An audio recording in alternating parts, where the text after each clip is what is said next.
오늘은 우리가 이제 다 책이 끝나서 또 질문서만 이제 요약해서 공부하기로 했죠. 자매님들 공부하실 거 시열해 주세요.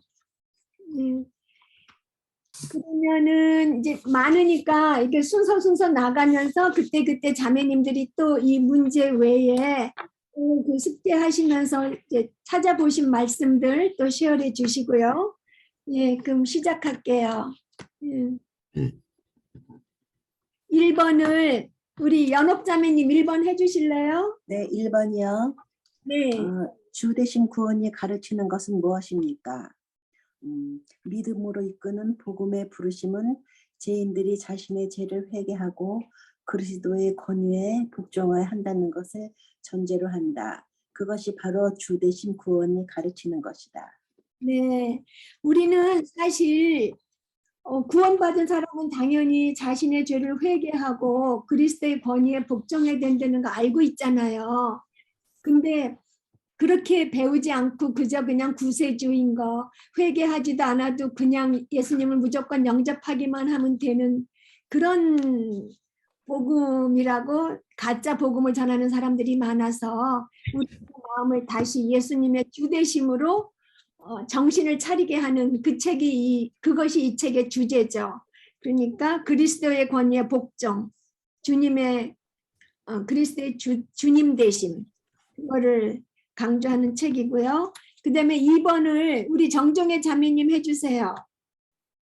복음주의 가르침을 이루는 근본적인 가르침 7가지를 적으십시오. 첫째, 그리스도의 십자가의 죽음은 우리의 죄값을 온전히 지불하고 영원한 구원을 가져다 주었다. 예수님의 대속의 희생으로 하나님은 의의 온전함을 해치지 않고도 죄인들을 의롭다 칭하실 수 있다.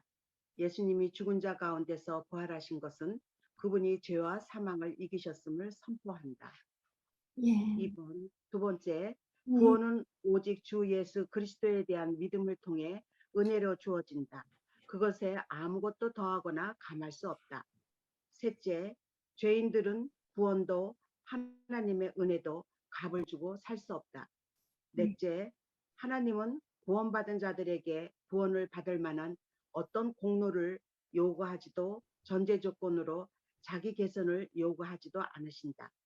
다섯째, 영생은 하나님의 선물이다. 여섯째, 믿는 자들은 자신의 믿음으로 어떤 단 하나의 의로운 행위도 하기 전에 이미 구원을 얻고 온전히 의롭다 하심을 얻는다. 일곱 번째, 그리스도인들은 죄를 범할 수 있고 실제로 죄를 범한다. 가장 강한 그리스도인들조차 육체 안에서 죄와 끊임없이 강력한 투쟁을 한다. 참된 그리스도인들은 때로 사무엘 11장의 다윗처럼 죄를 범한다. 네, 감사합니다. 거기 그 7가지 중에서 자매님들이 또 설명해 주시거나 또 주님께 이렇게 하나님의 은혜로 구원해 주신 게 감사하는 그런 이야기가 있으면 시열해 주시면 좋겠어요.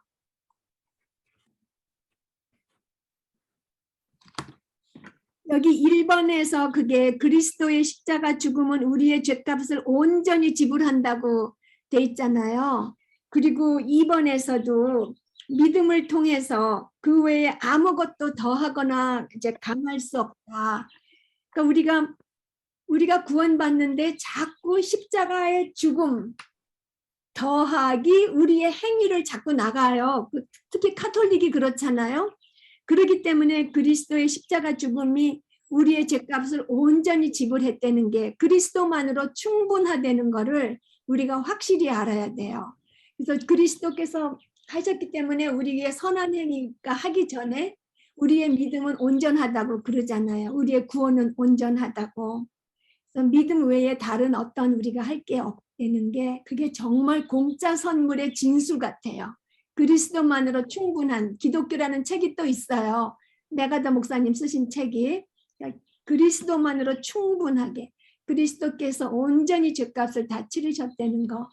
그래서 자꾸 우리 거기다가 우리가 우리의 행위를 보태지 않도록 우리가 조심해야 돼요. 예. 그럼 그 다음에 3번을 유정희 자매님 해주세요. 성경이 가르치는 진리 9가지를 적으십시오. 1. 복음은 회개와 하나로 결합된 믿음으로 죄인들을 부르신다. 2. 구원은 전적으로 하나님의 일이다. 3. 믿음의 대상은 신조나 약속이 아닌 그리스도 자신이다. 4. 참된 믿음은 필연적으로 변화된 삶을 가져온다. 5. 하나님의 선물인 영생은 단지 천국으로 가는 표를 얻는 것이 아니다. 6. 예수님은 만물의 주님이시다. 7. 참된 믿음이 사람이라면 그리스도를 사랑하게 된다. 8. 행위는 믿음을 알아보는 중요한 시험이다. 9. 참된 믿음이 사람도 실족하고 넘어질 수 있다. 거기서 또 자매님들이 또 이야기하시고 싶으신 거 있으면 얘기해 주세요.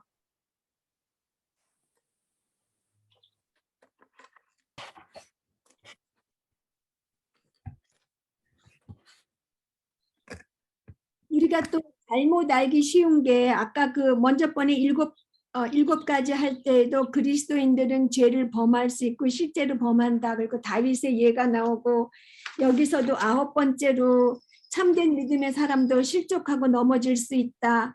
그런 얘기가 나오잖아요. 근데 사람들이 구원의 확신을 못 갖는 그 이유 중에 하나가 너무나 자기 행동만 자꾸 보는 거예요. 거기에만 포커스를 하고 하나님께서 예수님의 그 돌아가심이 나의 모든 죄를 다 가져가셨다는 거, 온전히 지불하셨다는 거를 믿지를 않고 자꾸 더하기 내 행실을 집어넣으니까 하나님이 하신 그 십자가 사건은 완전하다고 보면서도 자꾸 거기다 자기 행실을 넣어서 내 행실도 좀 좋아야지 구원을 얻을 것 같다, 확신을 가질 수 있다 생각을 하니까 거기서 자기 자신을 제대로 보면은 확신을 가질 수 있는 사람이 어디 있겠어요. 그래서 그거를 구원의 확신을 못 갖고 계속 고생, 거기서 그게 구원의 확신을 못 갖게 하죠.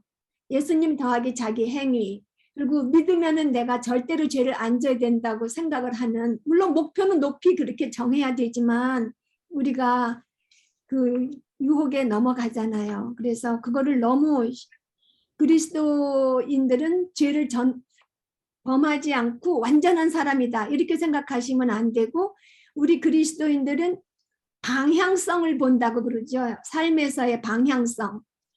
어디를 보고 있느냐. 우리가 예수님을 바라보고 있는 거. 그게 다른 게, 세상 사람들은 세상을 바라보고 자기 자신의 만족을 바라보고 살고 우리는 예수님을 바라보고 말씀에 순종하려고 사는 그 방향성이 세상 사람들하고 다르다는 거를 우리가 기억해요. 그거를 선생님 지난번에도 설명했듯이 9번째 네. 참된 믿음의 사람은 실족하고 넘어질 수 있다. 근데 아까 얘기한 거 그리스도인들은 죄를 범할 수 있고 실제로 죄를 범한다.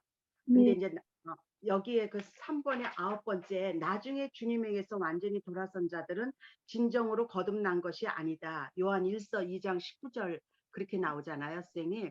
근데 제가 이 책에 읽으면서 제가 너무나도 마음에 기쁨이 있었던 거는 우리가 그 몇 번 그 이야기를 나눴지만 그 성화 2번째에서 우리가 그 죄의 그 지배권에서 우리가 벗어났지만 이 땅에서 그 죄를 짓는데 내가 오늘도 또 죄 졌어. 막 물론 회개는 해야 되지만 그거가 그 자기가 하면 할수록 자기한테 더 좌절만 온다 그러잖아요. 네. 그런데 그 책에서 하나님을 더욱 사랑하고 우리 안에 있는 그 하나님을 그 이렇게 방향을 네. 그 데살로니가 1장 19절에 방향을 너는 틀어서 항상 그 하나님을 더 사랑하라는 거, 내 속에 있는 그 속사람, 내 안에 있는 그리스도를 사랑하라는 그거를 메가더 목사님이 얘기하시잖아요, 책에서. 근데 네. 거기서 제가 너무 기쁨이 있더라고요.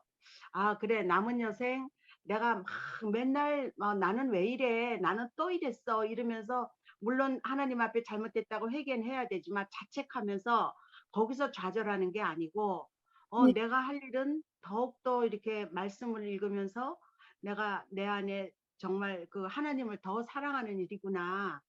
이제 그거를 깨닫게 해주신 게 감사하고요. 네. 지금 9번째에서 3번에 나중에 주님에게서 완전히 돌아선 자는 진정으로 거듭난 것이 아니다. 네. 지금 우리가 이거를 굉장히 구별할 줄 알아야 될 것 같아요. 네. 어렸을 때부터 믿었는데 다 버리고 세상 걸로 이렇게 갔는데 우리가 배웠잖아요. 이렇게 쉬운 성경이나 뭐 사형리나 결단주의로 우리가 그렇게 영접했어. 근데 나는 그러니까 구원받았어. 이렇게 자기 자신을 네. 자인하고 있었던 그 사람들이 네. 지금 나서 세상 걸로 가서 완전히 사는 사람, 이거 구원 못 받았다는 거 아니에요. 지금 9번째에서. 네. 네. 완전히 이거 그러니까 이게 지난번에 선생님이 성화에서 설명하신 것 같이 나는 그러니까 교회에서 가르쳐 주는 대로 쉬운 구원으로 내가 그러니까 모태 신앙인이야. 내가 몇 대째 믿었어. 나는 그러니까 굉장히 그러니까 다 알아. 이 기저들 다 알아. 다 공부했어. 그런데 세상 걸로 가는 사람, 믿지 않은 그러니까 세상 사람하고 똑같은 그 사람은 구원을 못 받았다는 게 지금 여기서 얘기하는 거 아니에요. 이게 네. 성화가 안 됐다는 거 아니에요. 네. 칭의면서 성화가 자동으로 이거는 칭의가 되면 성화가 따라오죠. 서로 그 순간에 이루어진다는 거 아니에요. 네. 근데 이거 9번째 그게 굉장히 중요한 것 같아요. 요한 1서 2장 19절. 나중에 주님에게서 완전히 돌아선 자들은 진정으로 거듭난 것이 아니라는 거. 네. 그래서 자기가 자기를 좀 체크를 해야 될 것 같아. 맞아요. 예. 하면서 진짜 남이 아니고 저는 제 자신한테 이거를 적용을 했거든요. 네. 나는 정말 내가 구원을 받았나? 내가 어느 쪽이었나? 음. 그게 굉장히 도움이 됐는데 우리가 이렇게 공부하고 하나님의 그러니까 하나님의 그 섭리와 주관을 우리가 이렇게 공부를 하지만 이거는 내가 하고 싶어서 하고 안 하고 싶어서 안 하는 게 아니고 이건 필수구나. 네. 내가 주님을 더 알아가야 되고 더 사랑하려면 내가 이런 사람이 아니어야 되거든요. 제 자신이. 네. 아니죠. 그러니까 지금 말씀하신 대로 나중에 주님에게서 이제 아주 돌아서는 사람은 처음부터 믿기를 시작하지도 않았다. 의롭다함을 받지도 않은 사람이라는 말은 일단 믿은 사람은 그렇게 실족해서 죄를 짓지만 결국 끝까지 인내한다는 거죠. 우리가 그 참된 믿음의 사람은 믿음 안에서 끝까지 인내할 수 있다는 거. 그래서 그게 이렇게 우리가 좋아하는 구절이 있잖아요. 빌립보서 1장 6절. 우리 안에 착한 일을 시작하신 이가 그리스도 예수의 날에 이제 이루신 데는, 그리고 여기는 고린도전서 1장 8절이 돼 있는데 주께서 너희를 우리 주 예수 그리스도의 날에 책망할 것이 없는 자로 끝까지 견고하게 하신다고. 하나님이 붙잡으시기 때문에 믿음의 사람들은 믿음 안에서 인내할 수 있고 거기서 완전히 떨어져 나가지 않는다는 거. 예, 그래서 하나님이 우리를 붙잡아 주셔서 우리가 구원의 확신도 갖고 끝까지 견딜 수 있을 거라고 우리가 확신하고 하나님을 의뢰하고 신뢰하고 나갈 수 있어요. 정말 너무 감사한 말씀이에요. 이게 우리한테 용기를 주죠. 그 다음에 4번을 그러면은 4번 왜 3번이 없이 4번이? 한번 하셨. 지금 이성희 자매님 하셨어요? 그럼 4번 하연 자매님 해주세요. 네. 히브리서 11장 1절 믿음은 바라는 것들의 실상이요 보지 못하는 것들의 증거니라는 말씀은 믿음이 단순히 복음의 진리와 그리스도의 신뢰성에 대한 초자연적인 확신이라고 한다. 믿음의 본질은 보지 못하는 것들의 증거이다. 조직 신학이 말하는 믿음의 세 가지 요소는 무엇입니까? 지식, 동의, 신뢰. 지식은 지식을 믿음의 지적인 요소고, 동의는 감정적 요소, 신뢰는 의지적 요소. 이 믿음의 세 가지 요소는 히브리서 1절과 3절에 어떻게 함축되어 있습니까? 지식은 믿음으로 모든 세계가 하나님의 말씀으로 지어진 줄을 우리가 아나니. 동의는 믿음은 바라는 것들의 실상이요, 신뢰는 보지 못하는 것들의 증거니. 그리고 이것은 믿음의 전인격적인 요소인 지성, 감성, 의지와 어떻게 연결됩니까? 지성은 지식과 연결되고, 그리스도가 구원하신다는 진리에 대한 지식과 인식, 이해. 그리고 감성은 동의와 연결된다. 그리스도의 구원을 인간의 영혼에 적용할 수 있다는 동의 혹은 안정적인 확신과 확인을 준다. 의지는 신뢰와 연결된다. 그리스도에 대한 개인적인 헌신과 적용을 영생에 대한 유일한 소망으로 반응한다. 네. 믿음의 최고의 요소는 무엇입니까? 신뢰. 해주세요. 네, 신뢰. 예. 네. 신뢰는 믿음의 의지적 요소고 믿음에서 최고의 요소이다. 네. 구원의 믿음은 나의 전 존재가 그리스도의 모든 것을 포용하는 것이다. 믿음은 순종하고 견딘다. 참된 믿음은 언제나 의로운 행위를 낳는다. 즉 믿음은 뿌리이고 행위는 열매이다. 신뢰하지 않고 헌신하지 않는 믿음은 행함이 없는 믿음이며 죽은 믿음이다. 믿음 자체는 순종의 행위를 한 가지라도 하기 전에 이미 온전하다. 믿음은 그리스도 자신을 붙잡는 것이다. 그리스도로 만족하는 것이다. 참된 믿음은 믿음의 주여 또 온전케 하시는 이인 예수를 바라보게 해준다. 네, 감사합니다. 예, 여기 이제 첫 번째 그 믿음의 본질이 그 보지 못하는 것들의 증거고 뭐 바라는 것들의 실상이고 맞는데요. 여기는 그러니까 보이지 아니하는 자를 보는 것이다. 책에 그렇게 요약해서 있죠. 그래서 그 믿음의 본질은 바라는 것도 사실 보는 것, 이제 눈에 보이는 건 아니고 또 보지 못하는 것도 예, 보는 것은 아니니까 그냥 본질은 보이지 아니하는 자를 보는 것이다. 예.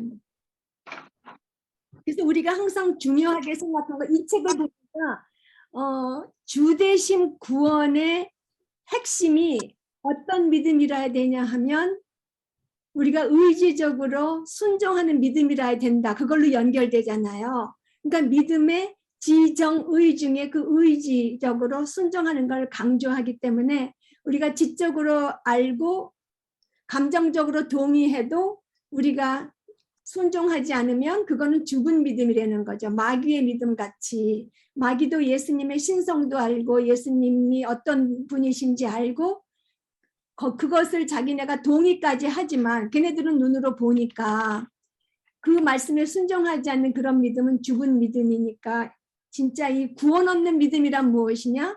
그런 믿음의 지적 요소, 감정적 요소, 의지적 요소가 있는데 이 두 개에서 멈추면 안 되고 이 세 번째 의지적인 요소를까지 나가야지 그게 구원 얻는 믿음이다. 그 말이 되는 거죠. 한마디로 하면 그게 예수님의 주 되심에 순종하는 거고요. 예. 그래서 여기 그 6번에 믿음 순종하고 견딘다. 그래서 이게 아까도 이제 말씀드린 그 우리 구원의 확신 가질 수 있고 끝까지 인내할 수 있는 거랑 연결되는 건데요. 그 60페이지, 65페이지에 제가 그걸 빼먹었어요. 믿음은 하나님이 계신 것을 믿는 것이고 하나님을 찾는 것이다. 그거 중요한데 제가 빼먹었거든요. 60페이지. 네. 62페이지에는 믿음은 하나님이 계신 것을 믿는 것이라고 되어 있고요. 65페이지에는 하나님을 찾는 것이라고 되어 있어요. 그래서 믿음은 하나님이 계신 것을 믿고 하나님을 찾고 순종하고 견디는 것이 믿음이다. 이렇게 하시면 더 좋겠어요. 그래서 계신 것, 하나님 계신 것을 믿는 거랑 하나님을 찾는 것, 그것 보충해 주세요.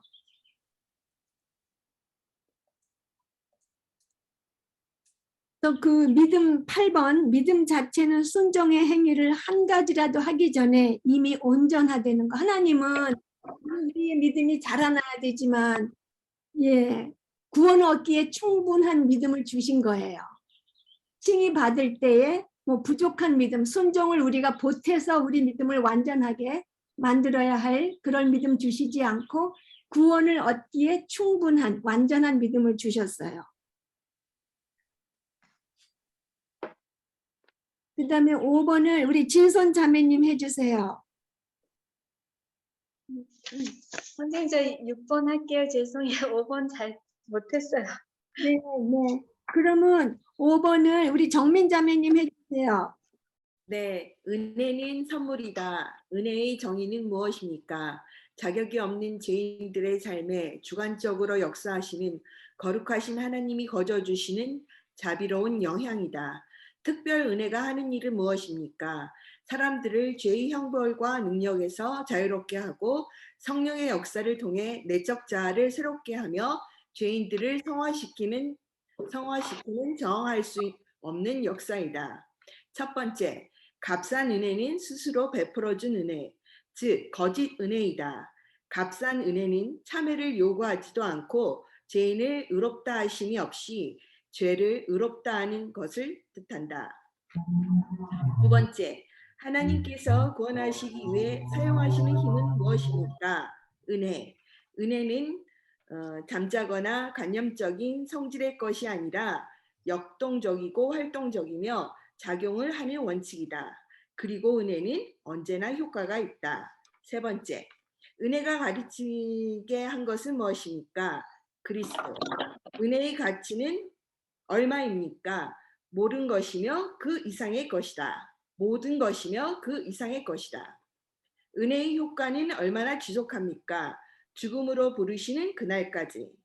은혜는 값을 치르고 사는 것입니까? 아니요, 하나님의 선물이다. 네 번째, 에베소서 2장 1절에서 10절에 있는 구원의 6가지 특징은 무엇입니까? 첫 번째, 너희는 그 은혜에 의하여 구원을 받았으니. 두 번째, 구원은 사랑에 의한 것이다. 세 번째, 구원은 생명에 이르게 한다. 네 번째, 구원은 하나님의 영광을 위한 것이다. 다섯 번째, 구원은 믿음을 통해 온다. 여섯 번째, 구원은 선한 행위를 낳는다. 입니다. 네, 감사합니다. 그러면은 여기 그 은혜에 대한 정의를 잘 해주셨어요. 그 82페이지, 83페이지에 있는 그 자격 없는 죄인들의 삶에 주권적으로 역사하시는 거룩하신 하나님이 거저주시는 자비로운 영향. 그 좀 짧게 만든 것도 있어요. 우리가 흔히 하는 거. 그러니까 받을 자격 없는 자에게 주시는 하나님의 호의. 호의. 하거든요. 그러니까 그거를 외우시고 계셔도 되고요. 자격 없는 자들에게 주시는 하나님의 호의, 공짜로 주시는 호의, 그렇게 하시면 되고요. 특별 은혜가 무엇인지 그 사람들을 죄의 형벌과 능력에서 자유롭게 하고 성령의 역사를 통해서 우리를 새롭게 하고 성화시키는 그런 역사이라고 했는데, 한마디로 예, 특별 은혜는 구원의 은혜예요. 구원의 은혜. 예. 특별 은혜는 구원의 은혜인데 그걸 이제 설명을 하시면 아까 잘 설명해 주셨고요. 그다음에 그 작은 3번에 은혜가 크게 한 것은 무엇입니까? 거기에서 제가 쓴 답이랑 좀 다른 것들이 있는데 자매님들이 찾으신 것이 있으면 좀 얘기해 주세요. 어떤 거요, 선생님? 3번 은혜가 치르게 한 것은 무엇입니까? 은혜의 가치는 얼마입니까? 효과는 얼마나 지속합니까? 거기에서 한번 그러니까 정민 자매님이 하신 게 틀린 게 아니라 다르게 또 설명하신 게 있으니까 그런 걸 찾으신 분이 있으면 얘기해 주세요. 은혜의 가치는 사망뿐만 아니라 아들 그래서 희생을 치르게 했던 그 은혜의 가치는 측량할 수도 평가할 수도 없다. 은혜의 효과는 영원하다. 예. 은혜의 값을 치르고 사는 것입니까? 참단 은혜에 대한 어떤 것도 결코 값싸지 않다. 그 은혜는 하나님의 구속을 치르게 하셨다. 이제 은혜는 값을 치르지 않고 공짜로 받죠. 예, 거저로 주신 거. 예, 은혜의 가치는 우리가 측량할 수 없는 무한한 은혜, 또 뭐 평가할 수도 없고요. 예, 은혜의 효과는 영원하죠. 우리가 사실 구원받기 전에도 성령님께서 우리들의 양심을 통해서 죄를 책망해 주시고 그랬는데 살았죠. 그러니까 은혜의 효과는 우리가 죽을 때까지만이라기보다도 사실 죽고 나서 하나님하고 계속 살 수 있는 그것도 다 은혜 안에 포함되는 거죠. 하나님하고 보는 거, 얼굴과 얼굴을 마주보고 영광스럽게 사는 거. 네, 그리고 4번에 1번을 책에 빨간 글자가 없었는데 잘 찾아주셨어요. 은혜라고. 구원은 은혜에 의한 것이다. 이렇게 찾아주셨는데 그게 이제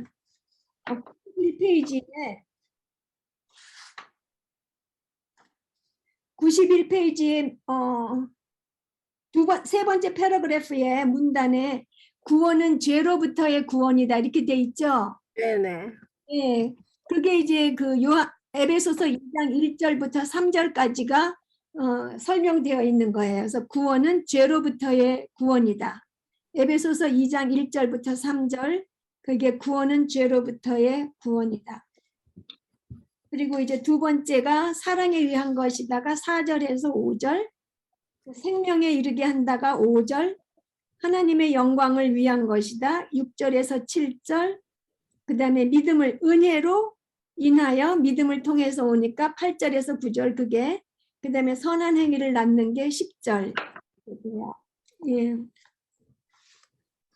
그래서 이거를 사람들이 지금 순서를 한번 쭉 보세요. 죄로부터 구원받고 우리가 사랑에 의해서, 그 다음에 하나님의 사랑에 의해서 죄로부터 구원받고 생명에 이르고, 그건 하나님의 영광을 위한 것인데 우리의 공로로 오는 게 아니고 은혜를 인하여 믿음을 통해서 오고 우리가 선한 행위를 하게 한다 이렇게 되잖아요. 그래서 이거를 우리 그리스도인들의 개인적인 그 라이프 히스토리라고 그래요. 보통 우리가 그 전에 구원받기 전에 그 속에 살았잖아요. 1절부터 3절처럼. 예, 그 다음에 하나님의 은혜로 우리가 생명에 이르게 되고 영광을 위한 그 구원을 받은 다음에 그 구원은 우리가 공로로 얻은 것이 아니고 공짜로 얻은 것인데 우리 행위, 선한 행위를 낳게 한다. 이렇게 이야기를 해요. 그 다음에 6번을 우리 경은 자매님 해주세요. 6번 진선 자매님 해주세요. 네, 죄송해요.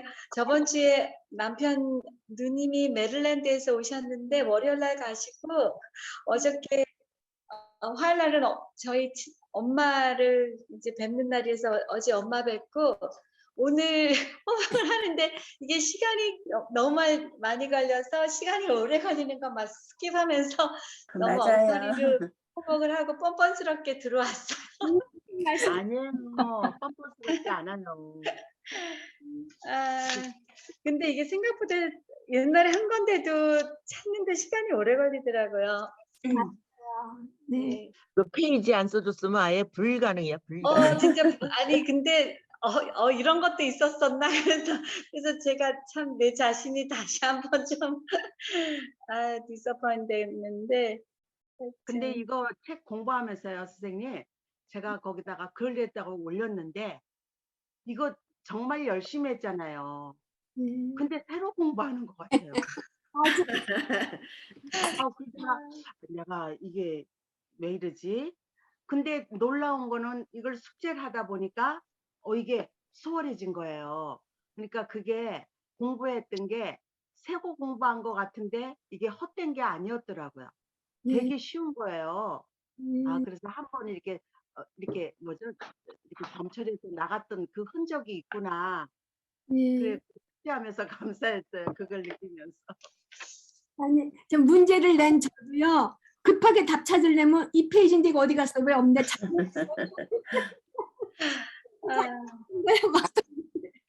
저도 그래요.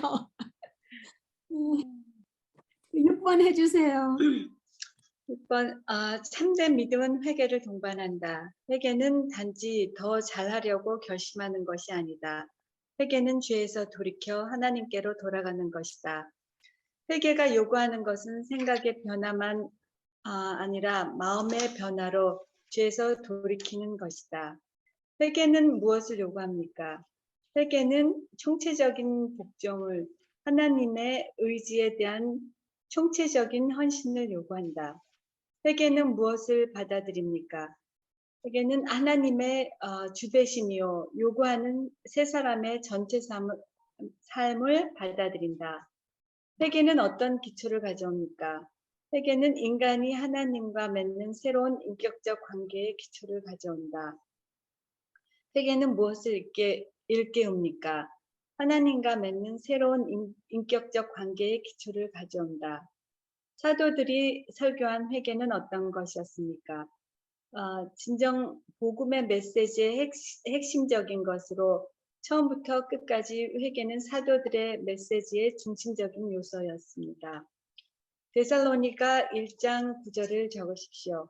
그들이 우리에 대하여 스스로 말하기를 우리가 어떻게 너희 가운데 들어갔는지와 너희가 어떻게 우상을 버리고 하나님께 돌아와서 살아계시고 참되신 하나님을 섬기는지와. 네, 감사합니다. 네. 저는 지금 자매님 너무 잘 설명해 주신 게 회개는 저는 그냥 회개와 후회를 비교해서 회개는 후회가 아니다.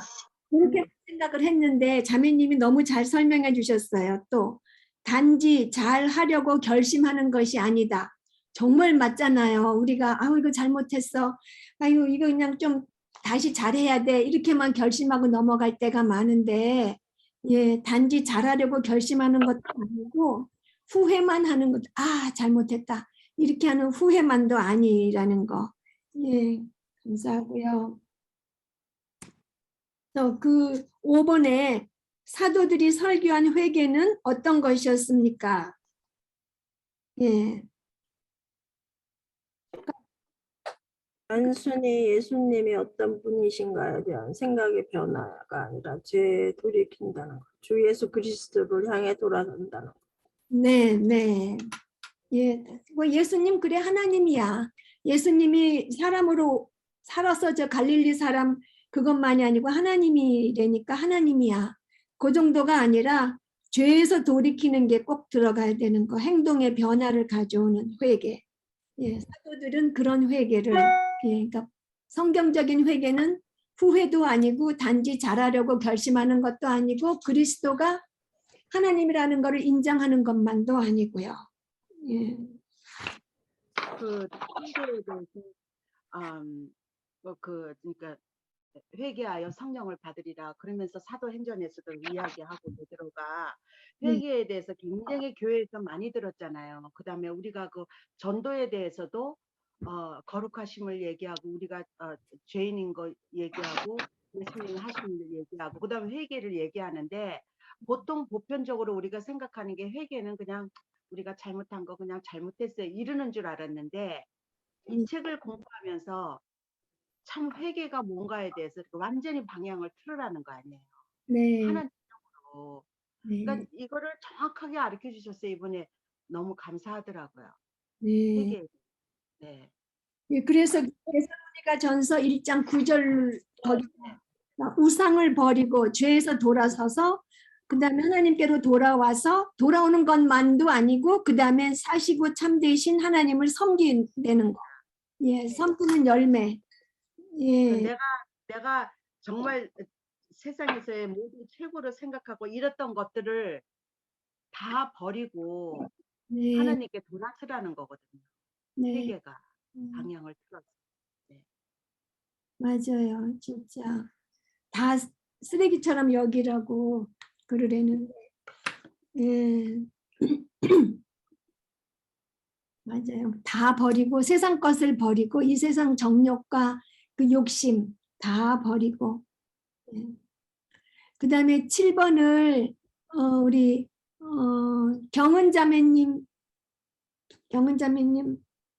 네, 8번이요, 선생님? 7번. 네, 마틴 루터는 로마서 1장 17절에 하나님의 의를 무엇이라 생각했습니까? 그가 새로 발견한 것은 무엇입니까? 하나님이 의롭고 불의한 자들을 심판하실 때 공의롭게 다루시는 의를 의미한다고 생각했습니다. 그리고 하나님의 의가 죄인의 의가 될 수 있다는 것을 깨달았습니다. 그것이 오직 믿음을 통해서만 일어날 수 있다는 것을 깨달았습니다. 칭의와 성화를 구별하십시오. 칭의는 단번에 한 번에 일어나는 사건이고 우리를 죄책감에서 자유롭게 해주는 것이고, 칭의는 순간적인 사건이고 우리는 죄와 자기의 법칙이라는 원칙을 내어놓습니다. 칭의는 사건이고 성화는 과정입니다. 칭의는 죄가 없고 완전히 의롭다 하시는 하나님의 편결을 그리스도인의 의를 위해서 그리스도의 의를 죄인에게 전가시킵니다. 성화는 그리스도의 의를 죄인에게 그리고 개인적으로 실질적으로 전해줍니다. 성화는 또한 믿는 자들 안에서 역사하시는 성령님의 지속적인 작용입니다. 성품, 감정, 행동이 그리스도의 형상을 따르게 함으로써 우리를 거룩하게 만듭니다. 지속되어지는 과정입니다. 죄의 오염에서 우리를 자유롭게 합니다. 네. 네, 감사합니다. 예. 3번이 남았는데 신약에서 말하는 칭의의 핵심 진리를 설명하십시오. 참된 구원은 행위로 얻을 수가 없습니다. 자랑은 완전히 배제됩니다. 칭의는 죄사함의 축복을 가져옵니다. 아브라함은 할례로 의롭다 여김을 받지 않았다. 아브라함은 하나님의 율법으로 의롭다 여김을 받지 않았다. 아브라함은 또한 하나님의 은혜를 의롭다 하심을 받았다. 네, 예, 감사합니다. 예, 이게 제가 여기 칭의할 때 또 칭의와 성화를 구별하십시오 해놓고 그 뒤에 성화할 때 또 칭의와 성화를 설명해 달라고 그렇게 했는데 그냥 다 합쳐서 여기서 한꺼번에 하지요, 뭐. 예, 그래서 또 더 설명해 주시고 싶으신 거 있으면 얘기해 주세요. 저는 여기 그 마틴 루터 그 로마서 1장 17절 하나님의 의를 무엇이라고 생각했습니까? 그가 새로 발견한 것은 무엇입니까? 여기에서 네, 마틴 루터만 그렇게 느낀 게 아니고요. 그 7장에서 마틴 루터가 새로 발견한 것은 성경에서 구원의 길을 이야기한 바울을 잡았다고 그랬거든요. 바울을. 그러니까 결국은 로마서를 잡았다는 거죠. 예, 자기는 정말 수도자로서 그렇게 열심히 수행을 했는데 하나님의 심판 앞에서 자기가 자지러진 거 아니에요, 바울이. 네, 그걸 이루지를 못하니까. 그런데 그때 바울을 잡았는데 근데 나 또한 마틴 루터와 마찬가지로 하나님의 의에 대해 죄인을 위하여 구원의 길을 제공한 성경에서의 하나님을 의를 알고자 하는 그 열망으로 사실은 불타게 된 것 같아요. 네, 하고 마찬가지로 그러니까 나의 실체를 이렇게 보면 정말 하나님께 그 도달하지 못하는 그러니까 이거를 루터도 본 것 같아요. 네, 그렇게 해서 정말 바울을 잡게 돼서 거기서 그거를 그러니까 그 열망으로 해서 거기서 지금 해결됐다는 얘기 아니에요. 네, 그렇죠. 로마서에서. 네. 그래서 이게 그러니까 그것은 하나님의 의가 죄인의 의가 될 수 있다는 깨달음이었다는 거죠. 네, 네, 죄인을 의롭게 할 때 네, 사용되는. 네. 네, 그렇죠. 그러니까 정과와 그 연합을 네, 이분이 깨닫고 이게 해결책이라는 거죠. 그러니까 세상 방법하고 너무나도 틀린 거예요. 세상 방법은 내가 싸가지고 하늘까지 가려고 그게 다른 종교들의 그 일이잖아요. 전부 다. 네, 근데 지금 우리는 이게 그러니까 하나님의 의가 죄인의 의가 될 수 있다는 깨달음이라는 거죠. 네, 이게. 네, 그리고 믿음을 통해서 많이 일어날 수 있다는 깨달음이었다. 아까 믿음은 바라는 것의 실상이라고 그랬거든요. 네, 근데 네, 세상 사람들이 이해가 되는 일이냐. 음. 실상은 이거는 보이지 않는 거 실상은 팩트거든요. 네. 내가 그 실상이 보인다는 거예요. 보이지 않는 게 보인다는 거죠. 예수님의 그 죄를 위하여 그러니까 대속으로 말미암아 하나님이 그 십자가에 못 박히고 그걸로 인해서 우리가 거듭나게 하고 이게 우리는 보인다는 거죠. 그게 믿음 그 실상이라는 거예요. 근데 그걸로 지금 하나님의 의가 죄인의 의가 될 수 있다는 깨달음 아니에요. 네. 그 루터가 하나님의 의가 은혜와 순전한 긍휼을 통해 우리를 의롭게 하시는 의를 이해할 수 있었다.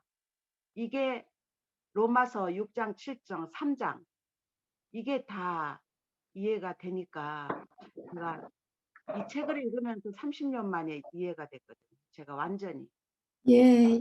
하나님께 정말 이렇게 이 루터는 전에는 하나님의 의가 루터를 증오로 채웠지만 바울이 쓴 로마서의 내용을 이해하고는 루터는 거듭난 것을 느꼈고 천국으로 향하는 활짝 열린 문을 통과해 들어갔음을 느꼈다 이랬거든요. 네. 이게 사실은 우리의 일이에요. 이게 루터만의 일이 아니거든요. 그렇죠.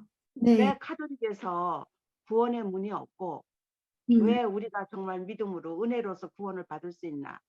이게 루터가 설명을 너무 솔직하게 명료하게 잘해줬어요. 네. 맞아요. 우리가 보통 그러니까 루터가 그러니까 물론 옛날 사람들이 잘 복음을 모르는 사람들은 율법에는 하나님의 의가 나타나서 사람을 심판에 이르게 하나니 그거는 참 이해하기 쉬웠을 거예요.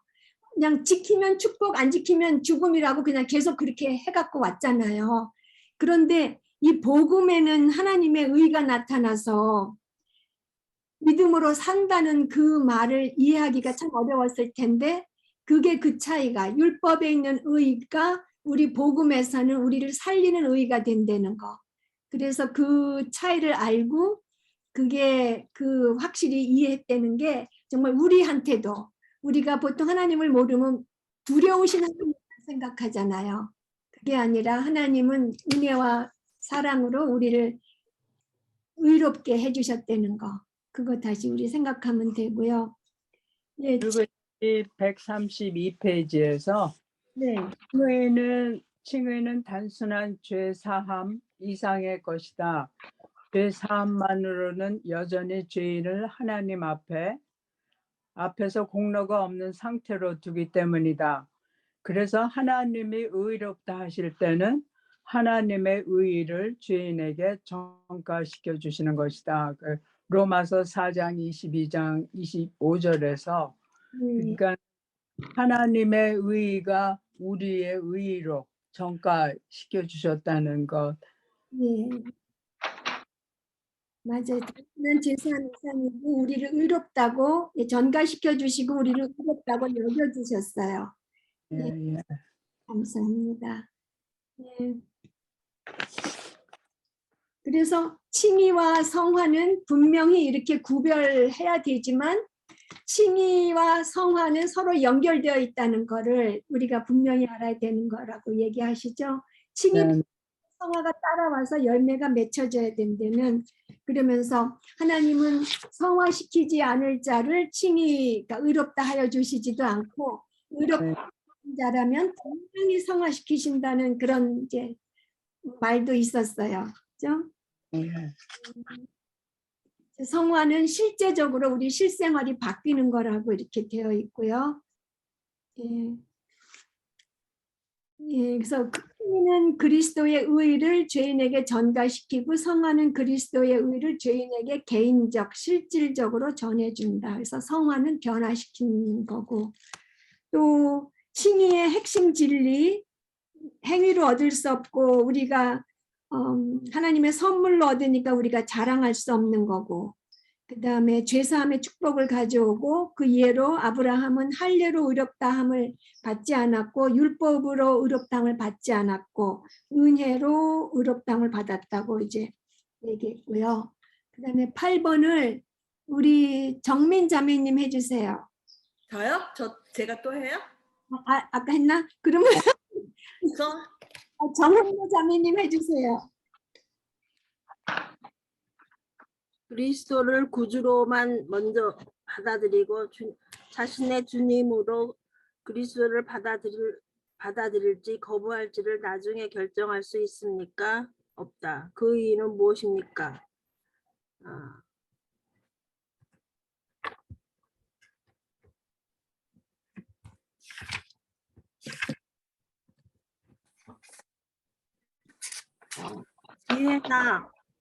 지혜와 거룩과 구원이 되어 주신다. 그리스도를 구주로만 받아들이고 자신의 주님으로 그리스도를 받아들일지 거부할지를 나중에 결정하는 일은 있을 수 없다. 구주가 죽음을 통해 우리를 사신 우리의 주님이시기 때문이다. 네. 성화를 각각 설명해 보십시오. 그거는 아까 했으니까 뭐 안 해도 될 것 같아요. 그리고 2번. 로마서 6장이 말하는 성화를 설명해 보십시오. 성화는 칭의와 불가분하게 연결되어 있다. 그리스도 안에서 사는 것도 죄에 대해 죽는 것이다. 우리가 그리스도와 연합하는 것은 변화된 삶을 보장한다. 믿음은 죄를 정복하는 수단이다. 은혜는 죄에 대한 승리로 보장한다. 위에 성화를 이루어야 한다고 하면서 바울은 로마 교인들에게 종이 되라고 하는 것이 아니고 이미 그들이 의의 종이 되었음을 상기시킨다. 믿는 자는 그리스도 안에서 살면서 여전히 죄에 대해 살아있을 수 없다. 죄에 대한 죽음은 믿는 자가 그리스도와 연합한 결과이다. 우리는 그리스도 안에서 새로운 피조물이 되었다. 우리가 그리스도와 연합한 것이 성화의 기초라고 한다. 그것은 무엇을 의미합니까?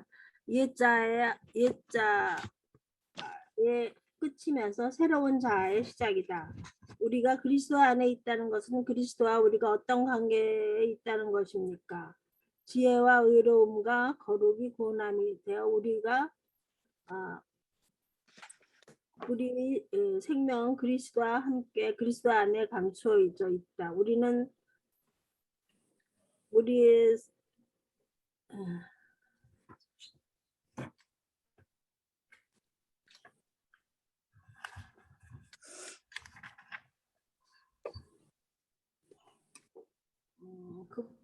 우리는 그리스도와 함께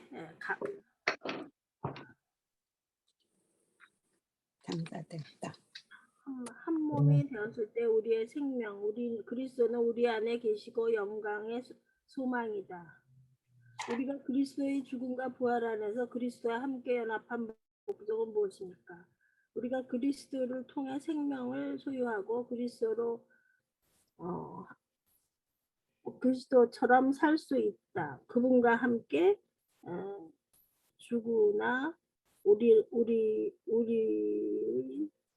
또한 생명 가운데 행하게 하기 위함이다. 죄로부터 해방되는 것은 우리를 의에게 종이 되게 한다. 율법에서 벗어난다는 것은 무엇을 뜻합니까? 죄의 속박과 율법의 형벌에서 벗어난다는 것을 뜻한다. 은혜는 우리가 원하는 대로 무엇이든지 할 수 있는 허락을 받는 것이 아니고 우리가 하나님을 기쁘시게 할 수 있는 능력을 소유했음을 뜻한다. 제가 써놓고 막 급히 숙제를 해서 뭐라고 썼는지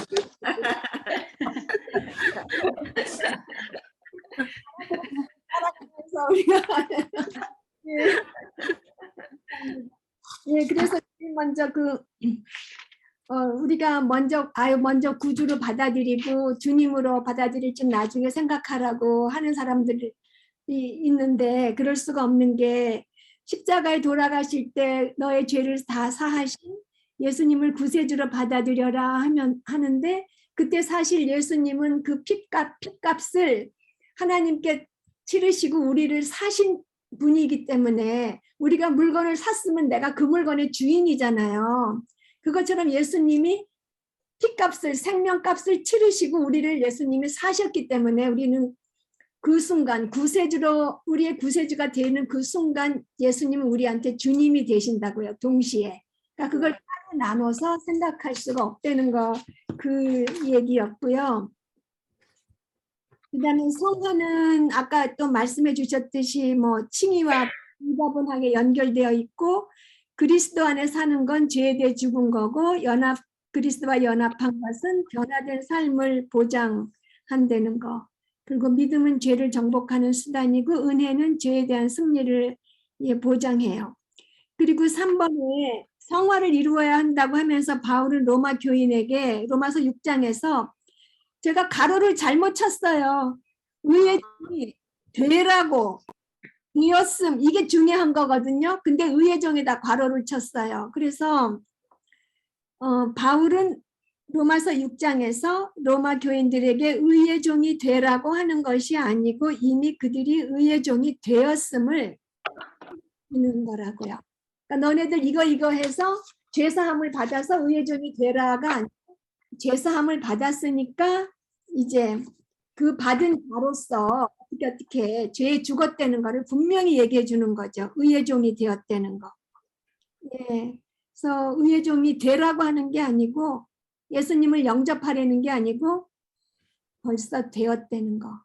예. 그 다음에 4번도 해주세요. 그것은 무엇을 의미합니까? 어디? 4번이요. 조그만 4번. 네. 믿는 자는 그것을 무엇을 의미합니까? 거기 옛 자아의 끝이면서 새로운 자아의 시작을 의미한다. 그러니까 새로운 피조물이 되면 옛날 세상에 속했던 거기에서 나와서 그리스도의 백성으로서 새로 시작되는 우리 정체성이 달라지는 거죠. 옛 정체성은 사라지고 이제 새 사람이 됐다는 거고요. 거기 이제 그리스도와 연합했다는 그게 정말 영광스러운 이 말도 정말 영광스럽고 저 말도 영광스럽지만 그리스도와 연합했다는 거는 정말 너무너무 영광스러운 표현인 것 같아요. 그 다음에 5번에 그리스도 안에 있다는 것은 그리스도와 우리가 어떤 관계에 있다는 것입니까? 할 때 지금 정은모 자매님이 다 설명해 주셨잖아요. 그리스도가 우리에게 지혜와 의로움과 거룩함과 구원함이 되었고 또 우리가 그리스도 안에 있기 때문에 우리 생명이 그리스도와 함께 하나님 안에 감추어져 있고 그 다음에 우리가 세례 받을 때에 그리스도와 함께 장사되었고 그리스도 안에서 한 몸이 되었고 그리스도가 우리 생명이고 그리스도가 우리 안에 계시고 영광의 소망이 되시고 그래서 그거를 하나로 나누면 그 밑에 있는 글이 우리가 그리스도 안에 있다는 것은 우리가 그리스도와 완전히 동일시됨을 묘사한다고 돼 있어요. 그 171페이지 한번 펴볼까요? 그 그리스도 안에 있다는 거는 그리스도와 완전히 동일시되어 있다는 이 말이 또 172페이지. 몇 페이지요, 선생님? 172. 172. 네, 172페이지에 하나, 둘, 셋, 네 번째. 네, 어디지? 그러면 잠깐만 동일시. 좀 전에 보였는데 어디 갔는지 안 봅니다. 위에서 세 번째. 중간에 172페이지 중간. 중간에 있어. 네, 동일시 된다는 거 그게 정말 아직까지 어디 갔는지 안 보여요. 우리는 특별히 그리스도의 죽음과 부활 속에서 그리스도와 연합되어 있다. 네, 세 번째 줄에 택함 받은 자들이 그리스도와 완전히 동일시됨을 묘사한 것으로 동일시는 그 택함 받은 자, 믿는 자들의 본질적인 특징이라는 거. 그리고 그리스도와 택함 받은 자들은 새로운 생명의 영적인 영역 안에서 불가분의 관계를 연결되는 거. 예. 그래서 그리스도 안에 있다는 거는 그리스도와 완전히 동일시됐다는 거. 그래서 불가분 관계로 연결되어 있다는 게 그것도 정말 영광스럽더라고요. 됐다는 거, 그리스도 안에 있다는 거. 예.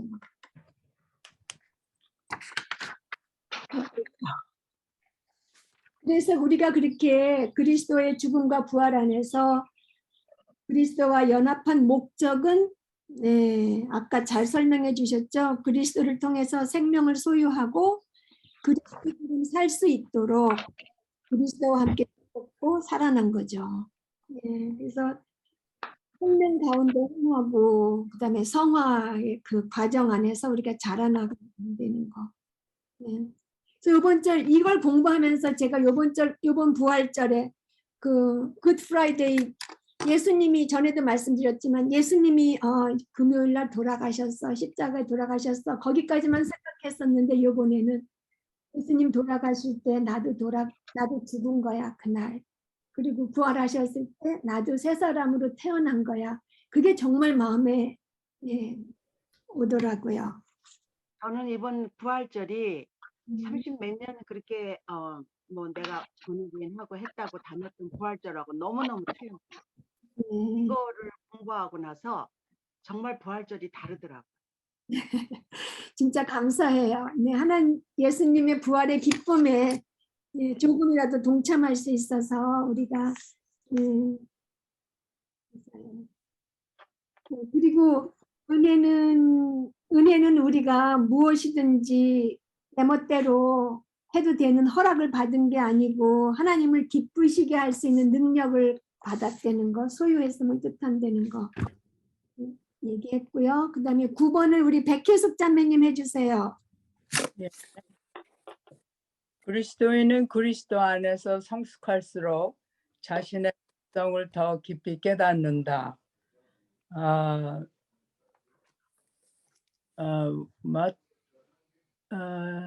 여기에 제가 프린트가 잘 안 나왔는데 의인인 동시에 죄인이란 딜레마를 설명해 보십시오.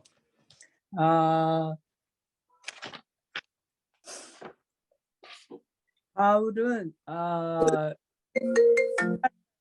극도로 죄에 민감했다. 그리고 자신을 공고한 자의 죄인 중에 괴수라고 불렀다. 그리고 사실 더 성도다워질수록 우리는 죄에 대해 더 민감해진다.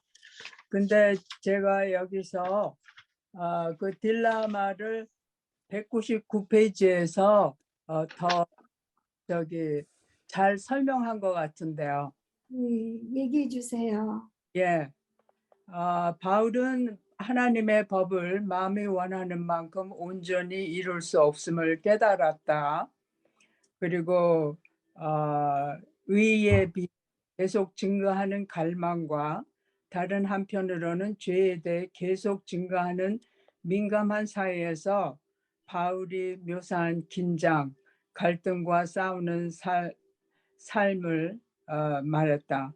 죄는 한 사람의 영적 성숙도에 따라 그 정도가 다양하지만 참된 그리스도인 안에 있는 죄는 언제나 바울이 여기에서 묘사한 갈등을 느끼게 만든다. 그리고 하나님께 더 가까이 갈수록 우리는 자신의 죄를 더 많이 본다. 오직 미성숙하고 육체적이며 율법주의적인 사람들만이 자신이 하나님의 기준에 맞춰 산다고 하는 착각 속에 살 수 있다. 저는 바울이 죄인들의 괴수라고 이렇게 자기가 할 적에 저는 그러면 그렇지 바울이 얼마나 그리스도인들을 박해하고 핍박했어요. 그래서 그것을 깨달아 갖고 그 자신을 괴수라고 부르나 항상 그렇게 생각했거든요. 근데 그게 아니고 그 말년에 이것을 썼다고 하니까 말년에 그 성숙한 자로서 그 더 죄에 민감하고 의의 갈망이 높아질수록 죄의 민감성이 더 이렇게 민감해지니까 거기서 자기의 죄를 더 느끼고 괴수라고 부르는 그런 것이었다는 것을 이번에 이것을 통해서 참 깨달았어요. 그래서 어쩌면은 이렇게 우리가 이렇게 뭐 만남이나 무슨 뭐를 가졌을 적에 그리고 뭐 친구들의 만남, 교회에서의 뭐 펠로십이라든가 그런 거가 이렇게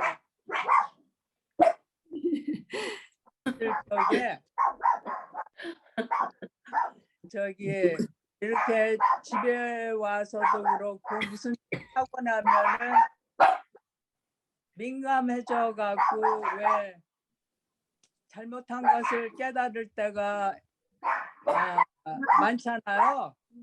그래서 이것도 주님께서 죄에 민감한 그 성령님의 역사로 그렇게 된 것인가 하고서는 다시 내가 이렇게 죄에 대해서 깨달고 왜 이 정도뿐은 안 되나 그런 걸 제가 느낄 적에 주님께서 이렇게 또 죄에 대한 나의 모습을 보게 해주시는구나 하고 좀 다른 각도로 보게 되는 것 같아요. 네, 감사합니다. 잘 설명해 주셨어요. 예, 감사합니다. 예, 의인인 동시에 죄인으로서 우리가 그렇게 예수님의 온전한 의를 옷 입었지만 실제적으로는 그 죄성이 사라지지 않아서 죄를 짓는데 그런 딜레마를 이제 마틴 루터가 이제 얘기를 했고, 근데 실제 생활에서 또 어떻게 살아가는지 지금 잘 설명해 주셨어요. 예, 실제적으로 얼마나 우리가 의인처럼 살고 싶은데 죄인으로서 죄를 짓고 살아갈 때에 얼마나 괴롭고 또 죄에 민감해지는지 잘 설명해 주셨어요. 예. 그래서 그리고 우리는 의인인 동시에 또 죄인이라는 거, 그리고 참된 그리스도인은 이런 딜레마에서 싸운다고. 그래서 이것이 정상적인 그리스도인으로서의 나와의 갈등이로구나. 그래 많이 위로도 받고 있어. 맞아요. 예. 제가 1번 할까요? 네, 네. 그리스도인은 의에 대해 계속 증가하는 갈망과 죄에 대해 계속 증가하는 민감한 사이에서 싸우며 살아간다. 자신의 죄를 더 많이 보는 사람은 어떤 사람이며 자신이 하나님의 기준에 잘 맞춰 살고 있다고 착각하는 사람들은 어떤 사람입니까? 자신이 죄를 많이 보는 사람들은 하나님의 자신이 얼마나 부족한지를 깨닫고 하나님께 더 가까이 가는 사람들이라는 거. 그리고 착각하고 있는 사람들은 미성숙하고 육체적이며 율법주의적인 사람들만이 자신이 하나님의 기준에 잘 맞춰서 살아간다는 착각을 할 수 있다. 그리고 믿는 자는 이 땅에서 사는 동안 순종하려는 자신의 열망이 순종할 수 있는 자신의 능력보다 커서 갈등하며 산다. 그러나 믿는 자는 결국 죄를 짓는 것이다. 그리고 죄에서 해방되었는데 왜 우리는 아직도 죄를 짓습니까? 죄가 여전히 우리 육신 속에 존재하기 때문이다. 네, 감사합니다. 예, 설명 잘 해주셨는데 그 이제 마틴 루터의 의인인 동시에 죄인이란 딜레마를 그 책에 따라서 설명해 보면 그 찾으신 분 설명해 주실래요? 모든 참된 그리스도인은 이런 딜레마와 씨름한다. 우리의 칭의는 온전하고 완전하다. 따라서 우리는 하나님 앞에 흠없는 자로서 서 있다. 그러나 우리의 성화는 우리가 영화롭게 될 때까지는 온전하지 않다. 영화는 그리스도 안에서 우리를 위해서 부르신 부름의 장이다. 네, 감사합니다. 그러니까 우리가 죄를 질 때 그럼 혹시 하나님이 나를 의롭다 하여 주신 거에 뭐가 잘못된 게 있어서 내가 계속 죄를 짓나? 좀 부족한 의롭다함을 받은 게 아닌가? 이렇게 생각하면 안 된다는 거죠. 우리의 칭의는 단번이고 다 완전해요. 그래서 우리가 하나님 앞에 나아갈 수 있는 사람이 되었는 거는 분명한 사실인데 우리가 남아있는 그 죄성 때문에 우리가 영화될 때까지는 죄를 짓죠. 실족하죠. 실족하지만 하나님께서 붙드시는 그 능력의 힘이 우리를 꽉 붙드시기 때문에 우리는 끝까지 인내하고 영화에 이르게 될 거예요. 그래서 영화는 하나님 그리스도 안에서 우리를 위해서 부르신 그 상이라고 거기 그렇게 설명이 되어 있죠. 네. 이게 가장 중요한 것 같아요. 우리가 참된 그 의인인 동시에 죄인이라는 딜레마에 우리가 이렇게 다 싸우는데 네. 결국은 영화까지 가야지 사실은 이게 그러니까 왜냐하면 이 땅에서는 완전하지가 않기 때문에 네. 우리가 영화롭게 될 때까지는 온전하지가 않거든요. 네. 그래서 그거를 우리가 인정하고 그래야지 이 싸움에서 우리가 이길 수 있지 않나. 네. 일단 뭐 모든 그 순간순간 싸움, 악하고의 싸움, 뭐 우리가 이렇게 이 땅에서도 뭐 우울증이라든가 뭐 이런 감정이 이렇게 좌지우지하면서 많이 힘들고 이런 것도 결국은 영화까지 가면서 그러니까 이렇게 그러니까 이 땅에서는 온전하지가 않다는 거죠. 네. 그리스도 안에서 그러니까 우리가 그 표대만을 향해서 가야 하기 때문에 네. 우리가 인정을 해야 되지 않나. 네. 예. 이 책을 읽으면서 영화가 굉장히 중요하다는 거를 나는 깨달았거든요. 분명히 영화 될 거라는 거. 예, 영화의 소망을 갖고 우리가 이제 살아야 되는 거고요. 아까 좀 전에 어디 갔지? 그리고 2번에서 그 믿자는 이 땅에 사실 우리가 그 괴로운 게 순종하려는 열망이 우리가 순종하는 능력보다 크잖아요. 그러니까 능력이 작기 때문에 우리가 이제 갈등하고 사는데 그렇지만 믿는 자는 결국 죄를 이길 것이다. 이기는 것이다. 네, 죄를 이기고 영화되는 거죠. 네. 네. 죄를 완전히 죄의 지배에서 벗어나서 우리가 죄의 그 실제적인 거기서도 벗어나갖고 예, 죄를 극복하고 영화될 것이에요. 이게 결국 죄를 극복한다는 거는 이거는 영화를 얘기하는 거예요. 여기서.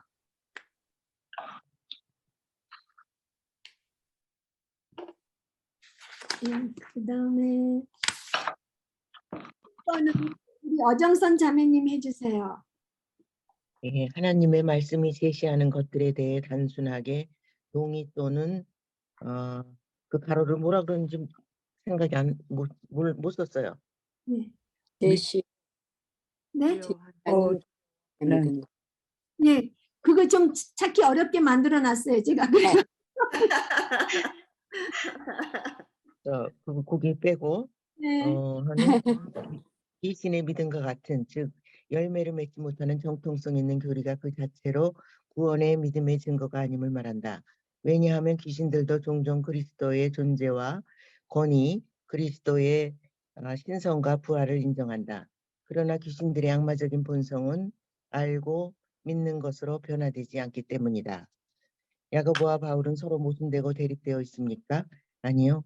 야고보는 행위로 구원을 얻는다 하고 바울은 믿음으로 구원을 얻는다고 주장하고 있습니까? 아닙니다. 서로 등을 붙이고 정말 서로 도우는 관계 그렇게 설명한 것 같습니다. 바울은 의로운 행위를 믿음의 열매로 보았고 율법의 행위 없이 믿음으로 구원받는다고 선언했다. 야고보는 참된 믿음이 항상 만들어내는 선한 행위, 즉 믿음의 증거의 중요성을 강조하며 행위로 입증하는 믿음으로 구원받는다고 선언했다. 야고보가 공격한 오류는 행함이 없는 믿음이며 성화가 없는 칭의이며 새로운 삶이 없는 구원이다. 네, 그렇습니다. 그래서 그 말씀이 제시하는 것에 대한 단순하게 머리로 인식하고 마음으로 동의하고 확신하는 게 같이 들어가는 거예요. 그냥. 확신의 믿음? 동의 확신하는 귀신의 믿음과 같은. 네, 귀신의 믿음과 같은. 예. 귀신도 그리스도가 하나님이시라는 걸 확실히 알고 확신하잖아요. 그러니까 확실히 안다고 해서 거기서 다 되는 게 아니에요. 그러니까 그것이 그 지적으로 동의하는 거. 예, 지적으로 이해하고 마음으로 동의하고 마음으로 확실히 믿는다고 해도 행위가 그 열매가 없으면 안 된대요. 예, 그 동의하고 신뢰. 네, 아니, 예. 신뢰하고 의지하고 예. 하는 것까지 나가야 된다. 예. 대부분 크리스찬이 지금 거기까지 머무르지 않나요? 네, 확신. 귀신 믿음하고 예, 똑같아요. 머리로만 지식, 머리까지. 예. 마음까지도. 네, 마음까지만 알고도 그다음에 행함이 없으면 거기. 예, 지정의가 되지 않으면은 안 돼. 예. 저도 여태까지 왜 사람들이 그냥 이 머리에서 마음까지가 뭐 40몇 인치인데 세상에서 제일 긴 거리라고 그러면서 마음으로만 확신하면 다 되는 것처럼 얘기하는데 거기서만 멈추는 것도 아니라는 게, 물론 머리에서 마음 내려오는 것도 정말 힘든데 하나님이 해주시지 않으면 우리가 못하는 건데 여기에만 머물러도 안 되고 그 다음에 행함으로 진짜 네. 마음이 변해서 순종하는 것까지. 예. 저기 저는 오랫동안 이 머리로만 알았던 것이 이제 마음으로 이렇게 새겨져서 마음으로 여기까지 온 곳으로 이렇게 만족하며 살았던 것 같아요.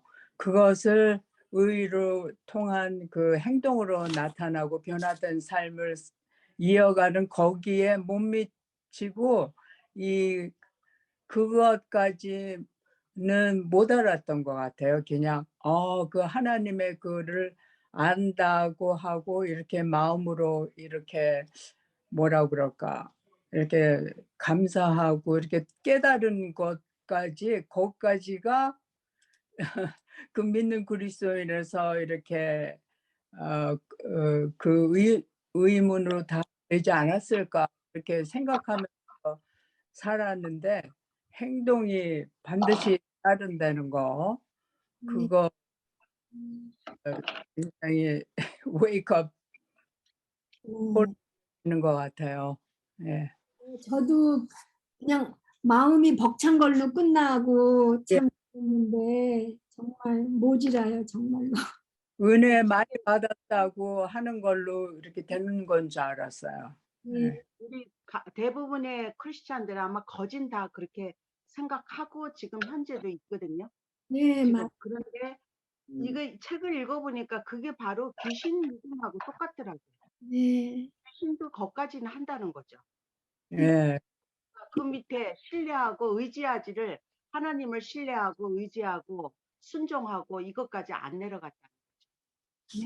순종까지 안 이어지고, 그리고 그 복음을 안다고 했는데 복음을 제대로 갖지 못한 것도 많이 있던 것 같아요. 그래서 여기 정말 참된 믿음은 사람이 구속에 대한 깊은 감사의 마음에서 하나님을 따라 살게 한다고. 그러니까 거기에 그 구속에 대한 깊은 감사의 그 파운데이션이 이렇게 알려져 갖고 거기에서 하나님을 살게 하고, 그리고 사람이 자신을 위해 죽으신 예수님을 위해 아무리 많은 일을 해도 한없이 부족하다고 느끼게 만든다. 그래서 커다란 용서를 받았기 때문에 많이 사랑한다. 그리스도의 피가 깨끗하게 하신 자는 빛 가운데서 살아간다. 그래서 이것이 이렇게 행함으로 이어지는 것은 그 참된 그 구속의 그 감사함, 그리고 예수님께서 하신 일, 그것이 이 온몸에 채워졌을 적에 이렇게 행함으로 이어지는 것이겠구나. 그러니까 항상 그 예수님의 하신 사역, 구속 사역을 항상 이렇게 깔아놔야 될 것 같아요. 네, 맞아요. 지금 잘 설명해 주셨어요. 구속에 대한 깊은 감사는 하나님을 따라 살게 한다. 그 정말 네. 따라 살게 한다. 그리고 내가 하는 순종은 항상 부족하다고 생각한다. 근데 뭐 하는 게 없으니까 또 부족은커녕 진짜. 예. 이 책이 공부해야 되는 게 사실은 필수 같아요. 예. 시금석이라고 그러잖아요. 네. 나오는 시금석. 근데 정말 우리가 예수님을 닮아가고 예수님의 형상으로 변화되면 우리는 그 시금석이 나오는데 그게 나오지 않는다는 거죠. 예. 맞아요. 예. 예, 감사합니다. 그리고 그 작은 이번에 바울은, 그러니까 바울과 야고보는 서로 같은 말을 하고 있다는 거죠. 네. 바울은 의로운 행위를 믿음의 필수 증거, 열매, 필수 증거로 믿음이 있어야지. 그러니까 믿음이 있으면 의로운 행위, 그리고 의로운 행위가 있어야지 믿음이 있다는 그 증거가 된다고 보았고요. 그다음에 율법의 행위 없이 믿음으로 구원받는다 그랬고, 야고보는 그 선한 행위, 의로운 행위는 있어야 되는데 그 믿음의 열매의 중요성, 믿음의 증거의 중요성 강조했어요. 그러니까 행위로 입증하는 믿음이지 행위로 구원받는 게 아니라고요. 분명히 네. 말을 했죠. 그 다음에 11번을 우리 달숙자매님 해주세요. 네. 구원의 확신은 믿는 자의 특권이며 하나님의 모든 참된 자녀의 타고난 권리이며 신성한 신뢰이다. 성경은 확신에 대해 우리가 어떻게 하라고 명령합니까? 확신을 당연한 것으로 여기지 말고 더욱 굳게 하라고 명령한다. 확신은 무엇을 맛보는 것입니까? 이 세상에서 하늘의 축복을 조금이나마 경험하는 것이다. 확신이 더 클수록 어떻게 됩니까? 우리는 이 세상에서 하늘의 영광을 더 많이 맛보는 것이다. 카톨릭 교회는 구원의 확신을 가질 수 없다고 한다. 그 이유는 무엇입니까? 카톨릭 신학은 구원을 하나님과 죄인 사이에 결합된 노력으로 본다. 따라서 구원을 받을지 그 결과는 마지막 순간까지 의심 속에 있을 수밖에 없다. 만일 어떤 사람이 구원이 완성되기 전에 영적으로 실패한다면 그는 영생을 잃게 되고 자신이 끝까지 견딜 수 있을지 아무도 확신할 수 없기 때문에 아무도 천국을 확신할 수가 없다. 확신의 객관적인 근거는 무엇입니까? 우리를 대신해 그리스도가 성취하신 사역이다. 그것은 그리스도 안에서 이해가 되고 아멘이 되는 성경의 약속을 포함한다. 확신의 주관적인 근거는 무엇입니까? 우리 삶에서 성령의 계속되는 역사다. 그것은 죄를 깨닫게 하고 성화시키는 사역을 포함한다. 계속해요. 4번도요. 해주세요. 네. 누가 믿는 자에게 구원의 확신을 주십니까? 우리 안에 계시는 예수 그리스도. 참된 믿는 자들이 행하는 7가지 시험은 무엇입니까? 참된 믿는 자들은 길 가운데 행한다. 참된 믿는 자들은 죄를 고백한다. 참된 믿는 자들은 그의 계명을 지킨다. 참된 믿는 자들은 형제를 사랑한다. 참된 믿는 자들은 건전한 교리를 지지한다. 참된 믿는 자들은 거룩함을 추구한다. 참된 믿는 자들은 성령을 소유하고 있다. 참된 확신은 어디서 나옵니까? 행함이 있는 믿음에서 나온다. 그 확신은 죄로 물든 우리의 모습을 넘어 무엇을 보게 합니까? 희미하지만 계속해서 밝아지는 하나님의 영광의 투영이 있다. 네, 감사합니다. 네. 여기 그 제일 처음에 구원의 확신은 믿는 자의 특권이며 하나님의 모든 참된 자녀의 타고난 권리이며 신성한 신뢰이다. 저는 이게 참 말이 참 마음에 싹 안 들어와요. 신성한 신뢰이다. 이게 영어로 trust로 돼 있어가지고요. 이걸 도대체 어떻게 번역을 하면 더 이해하기가 쉬울까 생각을 했는데 뭐 확신이나 기대나 소망, 그러니까 그 구원의 확신은 그 믿는 모든 참된 자녀의 신성한 확신이며 신성한 기대이며 신성한 소망이다. 이렇게 이해하시면 될 것 같아요.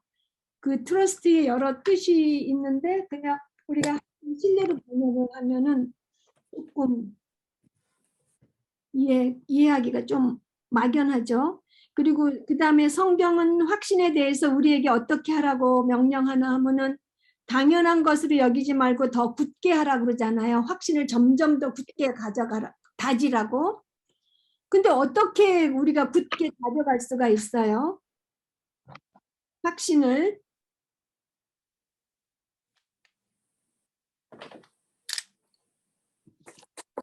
그래서 그 뒤에 우리 그 7가지 시험이 있잖아요. 참된 믿는 자들이 행하는 그 7가지 시험. 그래서 그거를 시험을 하면서 거기에 맞춰서 하면은 그 확신이 점점 더 강해질 것 같아요.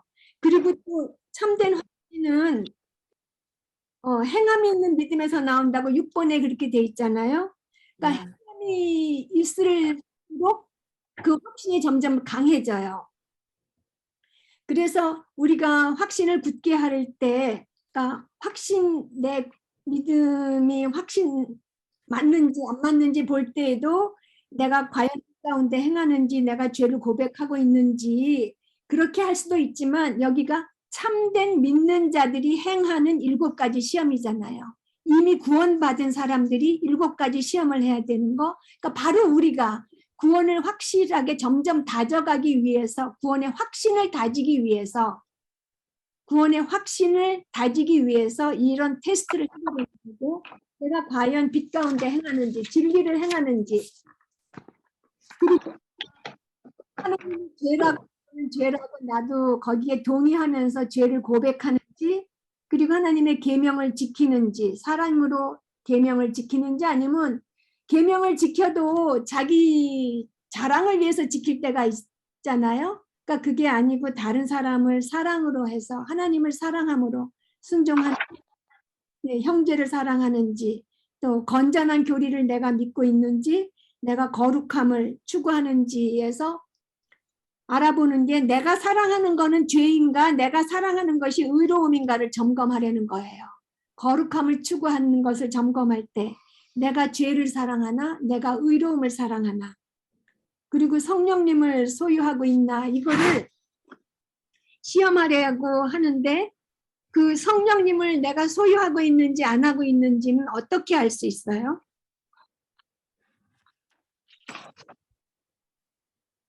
성령의 열매를 맺을 때야 알 수 있는 거잖아요. 성령님이 내 마음에 있는지 없는지.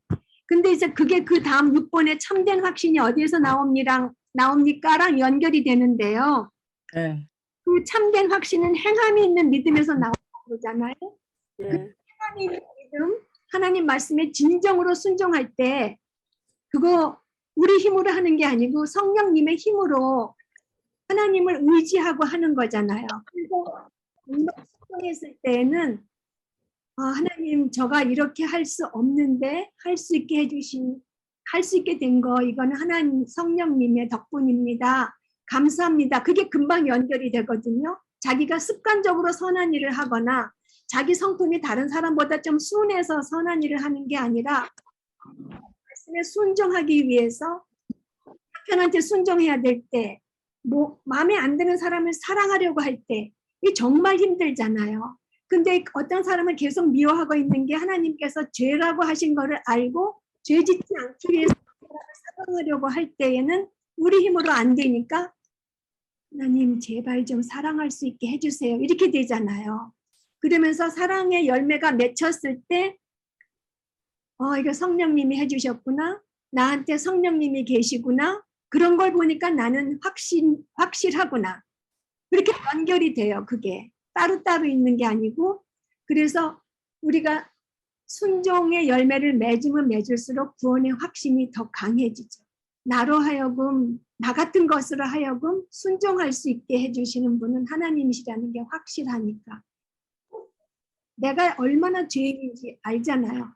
그런 사람이 말씀에 순종할 수 있게 됐을 때 성령님이 함께 계시다는 것을 그때 인정할 수 있죠. 근데 이렇게 죄에 민감할수록도 그렇고, 그리고 이렇게 주님을 더 알아갈수록 나를 더 잘 보이는 것 같아요. 그래갖고 나가 할 수 없다는 그 무능함이 여기저기서 나타나는 것 같아요. 그 하나님을 누구신가를 더 이렇게 알아가면서, 그래서 나의 무능함, 내가 할 수 있는 게 없구나 하는 거기에 이렇게 깨달을 때가 많거든요.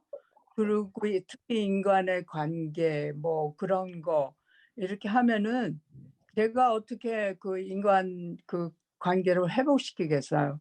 그래갖고 노력은 해보고 용서하려고도 하고 그러는데 그 용서가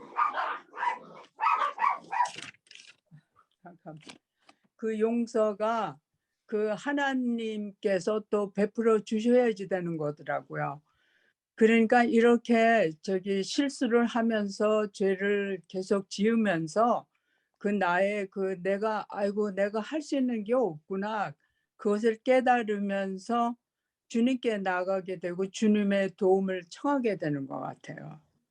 네, 맞아요. 네. 우리가 하나님은 빛이시기 때문에 우리가 하나님께 나갈수록 우리 죄를 더 많이 보게 되죠. 가까이 가면 갈수록 더 많이 보게 되죠. 분명하게. 네. 아까 백혜숙 자매님이 얘기한 대로 그 하나님을 알아가는 게 굉장히 중요한데 아까 선생님이 다음 책이 그 하나님의 그 속성에 대해서 공부할 거라고 가르쳐 주셨거든요. 근데 그 책이 굉장히 중요한 것 같아요. 제가 보기에는 저희가 그 하나님의 그러니까 아까 네. 선생님 주님의 증거, Our Awesome God 그거를 공부한다고 그러셨는데 하나님은 정말 우리가 그 속성 그게 필수적으로 알아야 되지 않나. 예. 그리고 여기 책에서 제일 먼저 그 프롤로그에서 그 존 맥카트 목사님이 쓰신 그 마지막 문장에서 쓰신 게 우리가 복음의 진리를 어떻게 이해하느냐가 궁극적으로 우리가 어떻게 삶을 살아가느냐를 결정한다. 이 모든 주제는 역동적이고 대단히 실질적이며 매일매일의 삶 속에서 가장 합당한 것이다. 그러니까 우리가 복음의 진리를 어떻게 이해하느냐가 궁극적으로 우리가 어떻게 삶을 살아가느냐를 결정한다고 보았을 적에 아까 얘기한 것처럼 그 예수님께서 하신 그 성취 사역, 구속 사역을 생각하면은 그 주님께로부터 얼마나 사랑받는 존재인가. 네. 그것도 한편에 그 주님께서 이루어 주신 것이지만은 그게 얼마나 중요한가를 참 많이 아주 매 순간에 깨닫게 돼요. 이 공부하면서. 뭐든지 합당하게 되려면 하나님의 역사가 우리 안에서 또 행하셔야 되는 것, 그 주님의 주권적인 그런 것이며 하여튼 정말 배워야 되는 알아야 되는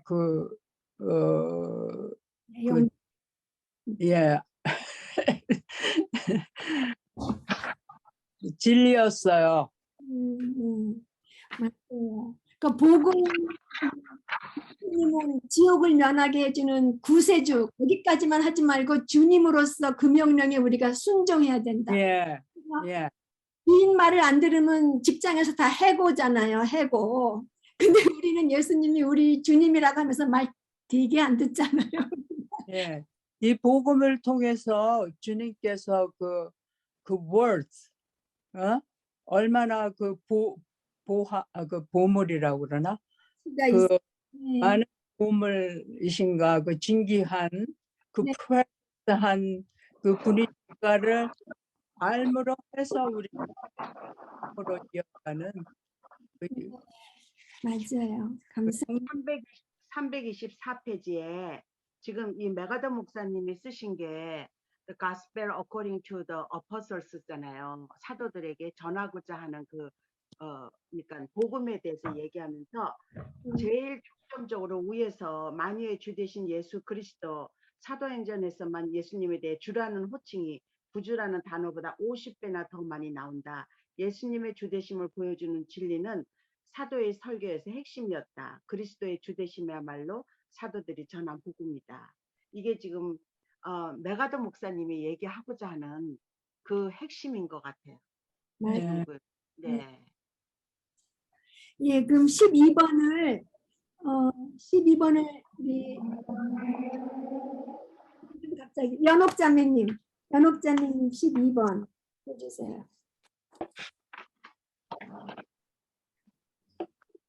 참된 믿는 자는 끝까지 구원을 받을 것이다.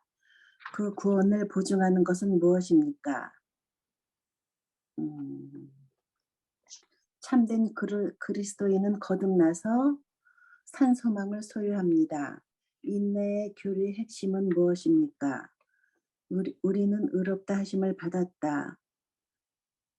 우리는 성화되고 있다. 그리고 영화롭게 될 것이다. 참된 믿는 자라면 그 가정 가운데 어느 단계도 놓치지 않을 것이다. 우리는 믿음으로 말미암아 보호하심을 받는다. 그리스도께 대한 우리의 거듭된 믿음은 하나님께서 우리를 지키시는 도구이다. 우리의 믿음은 하나님의 선물이다. 하나님의 보호하시는 능력을 통해 믿음을 지키고 길러주신다. 하나님의 은혜가 우리의 믿음의 불을 켜고 인도하며 유지하고 강화시킨다. 3번 믿음이 하나님께서 지키시는 은혜로운 선물이라는 말이 믿음이 인간의 의지와 무관하게 역사한다는 뜻입니까? 아닙니다. 4번 하나님께서 우리의 믿음을 지키시는 주된 수단이 무엇입니까? 우리의 온전한 동참과 연관된다. 우리는 믿음과 무관하게 인내할 수 없다. 오직 믿음을 통해서만 인내할 수 있다. 5번 인간 편에서 볼 때 우리의 인내를 보증하는 두 핵심 요인은 무엇입니까? 두 핵심 요인이 구주를 향한 사랑과 구주에 대한 신뢰라고 확신한다. 6번 베드로가 예수님께 돌아와 해답된 이유는 무엇이었습니까? 베드로는 핍박의 시험에서 기쁨을 맛본 자였다. 7번 그리스도인들은 볼 수도 들을 수도 만질 수도 없는 분을 사랑합니다. 어떻게 이것이 가능합니까? 우리는 최종적인 결과를 확신할 수 있다. 하나님이 그날까지 믿음을 통해 우리를 친히 지키고 계시기 때문이다. 베드로는 그리스도인이 된다는 말이 본질적으로 의미하는 것이 무엇이라고 했습니까? 베드로는 핍박의 시험에서 기쁨을 맛본 자였다. 9번 그리스도께 현신된 자들은 어떻게 합니까? 그분께 영광 돌리기를 갈망한다. 그들은 마음과 영혼, 뜻과 힘을 다해 그리스도를 섬기기를 갈망한다. 그리고 그리스도의 아름다움 안에서 기뻐한다. 베드로전서 5장 10절에서 알 수 있는 것이 무엇입니까? 베드로전서 1장 9절에서 알 수 있는 것이 무엇입니까? 베드로는 현재의 구원에 대해 말하고 있다. 이 현재의 구원은 우리 믿음의 결과다. 즉 역사하는 믿음이다. 라고 간단하게 적었습니다. 네, 감사합니다. 예.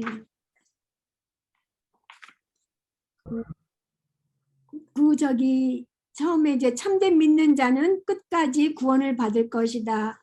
그러니까 영화라는 거죠.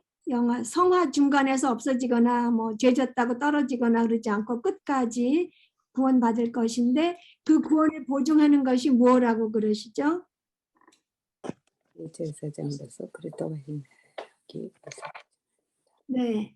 제사장으로서 그리스도가 하신 대제사장으로 그리스도가 하신 사역이 그것을 보증한다. 네. 대제사장으로서 그리스도가 하신 사역이 보증하고요.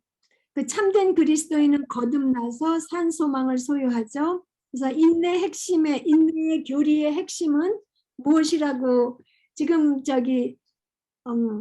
연옥자매님이 칭의받았고 성화되고 있고 영화될 거라고 이렇게 풀어서 말씀해 주셨는데 거기 책에는 그거를 뭐라고 설명하고 있죠? 기독교인들이 영원히 구원받고 무슨 일이 있어도 지옥에서 구원받는다는 것만이 아닙니다. 그 이상을 의미한다. 즉 우리의 소망이 죽지 않는다는 것이다. 우리의 믿음이 실패하지 않는다. 그것이 인내의 교리의 핵심이다. 네, 우리 소망이 죽지 않고 우리 믿음이 실패하지 않는다는 거죠. 예, 그게 교리의 핵심인데 또 인내의 교리의 뜻이 269페이지에도 있어요. 269페이지 한번 열어봐 주세요. 맨 밑에 줄, 그래서 두 번째 줄, 그 참고 견딤 그게 이제 인내 그건데요. 거기 밑에 보면 참고 견딤은 그리고 써 있는 거. 연옥자매님 읽어주세요. 269페이지. 참고 견딤은 참된 믿음을 가진 사람들은 전적으로나 최종적으로나 결코 그 믿음을 잃어버릴 수 없다는 뜻이다. 네. 그러니까 인내 교리의 핵심은 우리의 믿음은 우리의 소망도 없어지지 않고 우리의 믿음은 실패하지 않고 그리고 그 믿음을 잃어버릴 수 없다는 그런 뜻이에요. 예. 그러니까 칭의 받았으면 성화되고 영화될 것이라는 거죠. 하나님이 해주시는 거. 예. 그래서 그 다음에 그 믿음이 3번 믿음이 하나님께서 지키시는 은혜로운 선물이라는 말은 우리가 하나님의 선물이지만 우리의 역할이 있어야 되죠. 견고하게 우리가 믿음 지켜야 되고 온전하게 동참해야 되는 거죠. 믿음을 우리가 역사하는 믿음을 가지고 믿음을 활용해야 되는 거예요. 그리고 믿음을 통해서만 인내할 수 있고 그 다음에 믿음을 지키시는 주된 수단은 282페이지에 뭐라고 돼 있어요? 282페이지에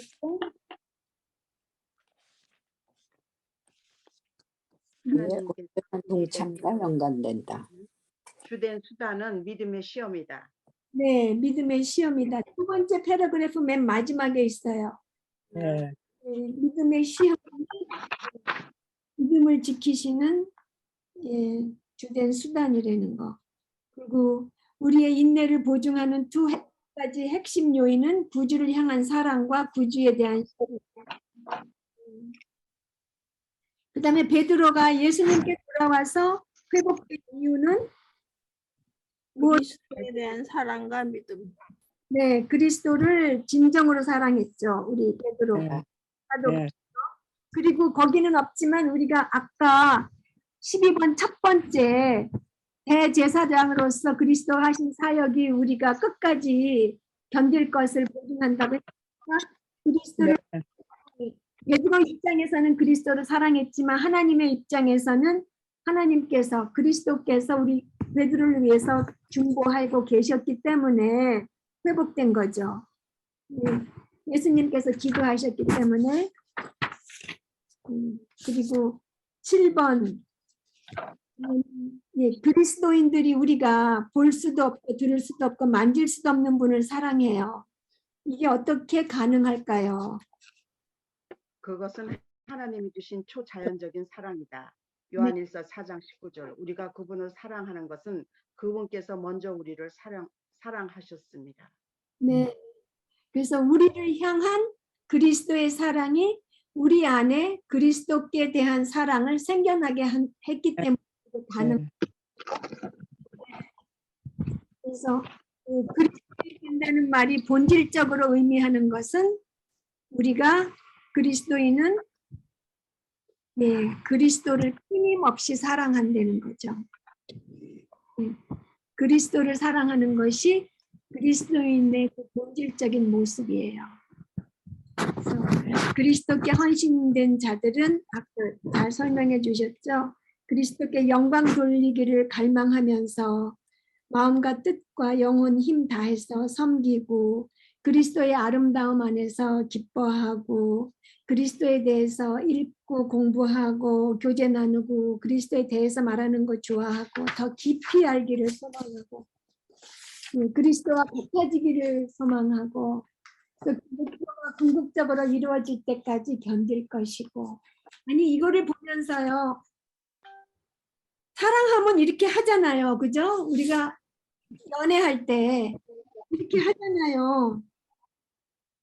그 상대방을 섬기기를 좋아하고 그 사람의 아름다움 생각하고 그 사람의 그 장점 생각하고 그 사람하고 얘기하는 거 좋아하고 그 사람하고 교제하고 다른 사람한테 자기 애인에 대해서 말하고 그 사람 더 잘 알고 싶고 또 같아지기를 소망해서 뭐 커플티 같은 것까지 또 입고 그리고 결국 그 사람하고 결혼할 때까지 참고 견디고 그러잖아요. 그러니까 정말 우리가 사람 사이에서는 그렇게 하면서 우리 예수님에 대해서는 그냥 대충 알고 너무 만족하는 것 같아요. 그리고 베드로전서 1장 9절하고 5장 10절에서 알 수 있는 거는 네, 거기에 물론 우리가 예수님 안에서 갖고 있는 믿음은 우리가 영화될 것을 보장하지만 현재 시제에서 이 땅에서 지금 또 그 죄와 그런 여러 가지 어려움에서 우리를 구원해 주신다는 거죠. 그래서 우리가 견디고 인내할 은혜를 주시고, 그래서 우리가 어려움 속에 있을 때에도 그때에도 하나님은 우리 믿음을 강하게 하고 계신다는 거. 그러면 그 다음에 13번을 우리 유정희 자매님 해주세요. 네. 결단주의와 쉬운 믿음이 유행하지만 참 위험한 것이다. 결단의 순간이 한 사람의 구원의 증거가 될 수 없으며 구원 얻는 믿음은 쉬운 것도 어려운 것도 아니고 사람으로서는 불가능한 것이다. 그럼 구원 얻는 믿음은 어떻게 얻을 수 있습니까?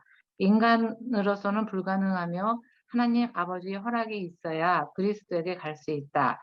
마태복음 19장 26절 예수께서 그들을 보시며 이르시되 사람으로는 할 수 없으나 하나님으로서는 다 하실 수 있느니라. 요한복음 6장 65절 또 이르시되 그러므로 전에 너희에게 말하기를 내 아버지께서 오게 하여 주지 아니하시면 누구든지 내게 올 수 없다 하였노라 하시니라.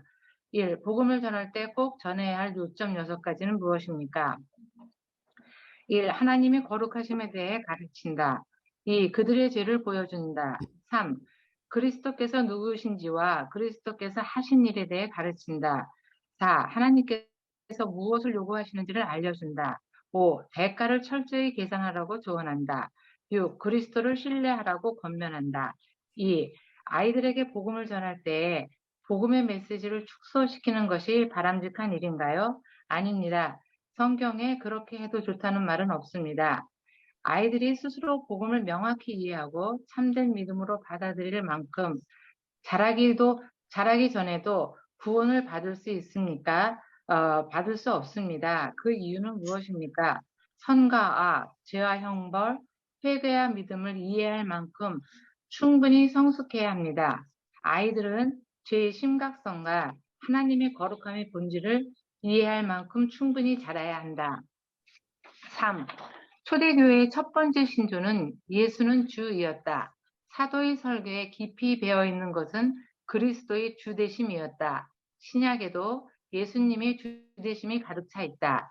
사도들이 전한 복음은 그리스도의 주되심이었다. 복음에 대한 모든 사실은 예수는 주라는 고백 안에 함축되어 있다. 예수님은 주님이시다. 그리스도를 주님으로 받아들이기를 거부하는 자들은 그리스도를 구주로 삼을 수 없다. 그리스도를 받아들이는 모든 사람은 그리스도의 권위에 복종해야 한다. 네, 감사합니다. 거기 그러니까 그 복음 전할 때 꼭 전해야 하는 요점 6가지 이렇게 쭉 했는데 한마디로 아까 저기 백희숙 자매님도 얘기하시고 우리 정정혜 자매님 지난번에 많이 얘기해 주셨는데 하나님의 거룩하심과 죄인의 무기력함, helplessness, hopelessness, 죄인의 그 상황 꼭 전해야 된다는 거죠. 그래야지 내가 뭐 할 수 없으니까 예수님을 바라보게 된다는 거죠.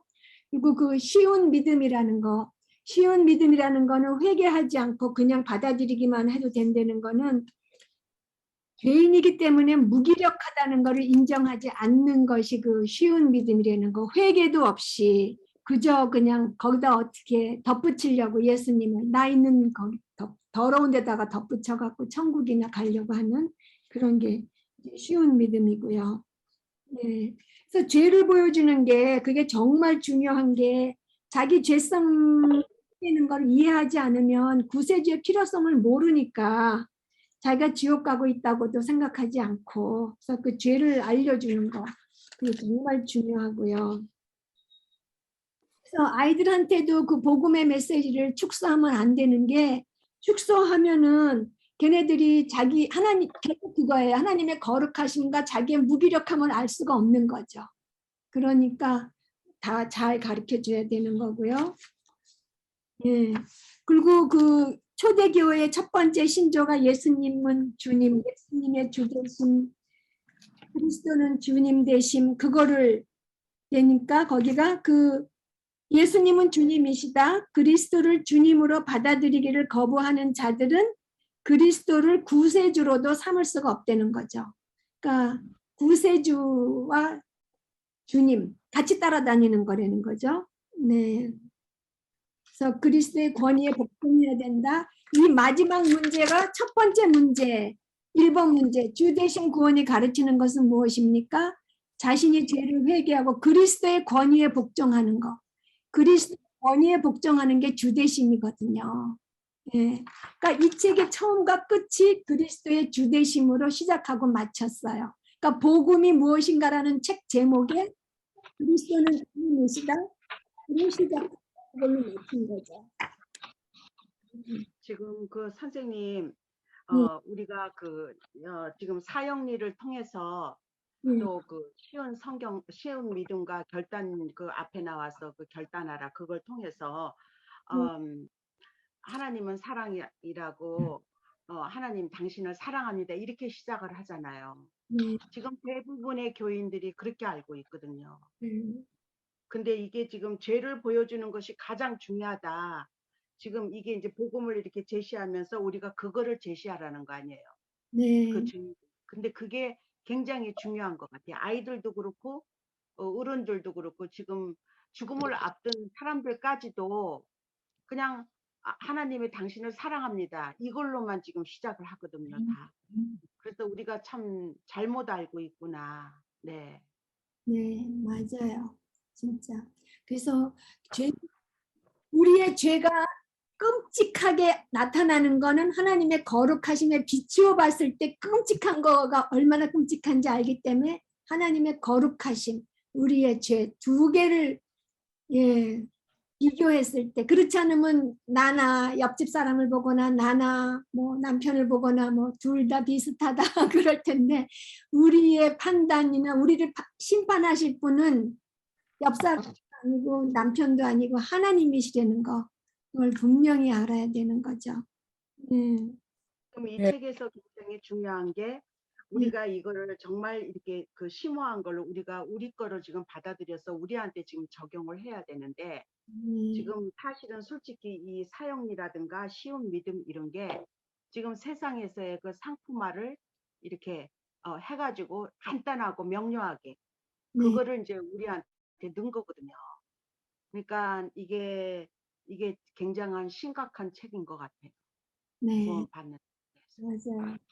저도 정말 이번에 같이 공부하면서 정말 좋았어요. 더 꼼꼼하게 더 잘 알 수 있어서 감사했고 죄송.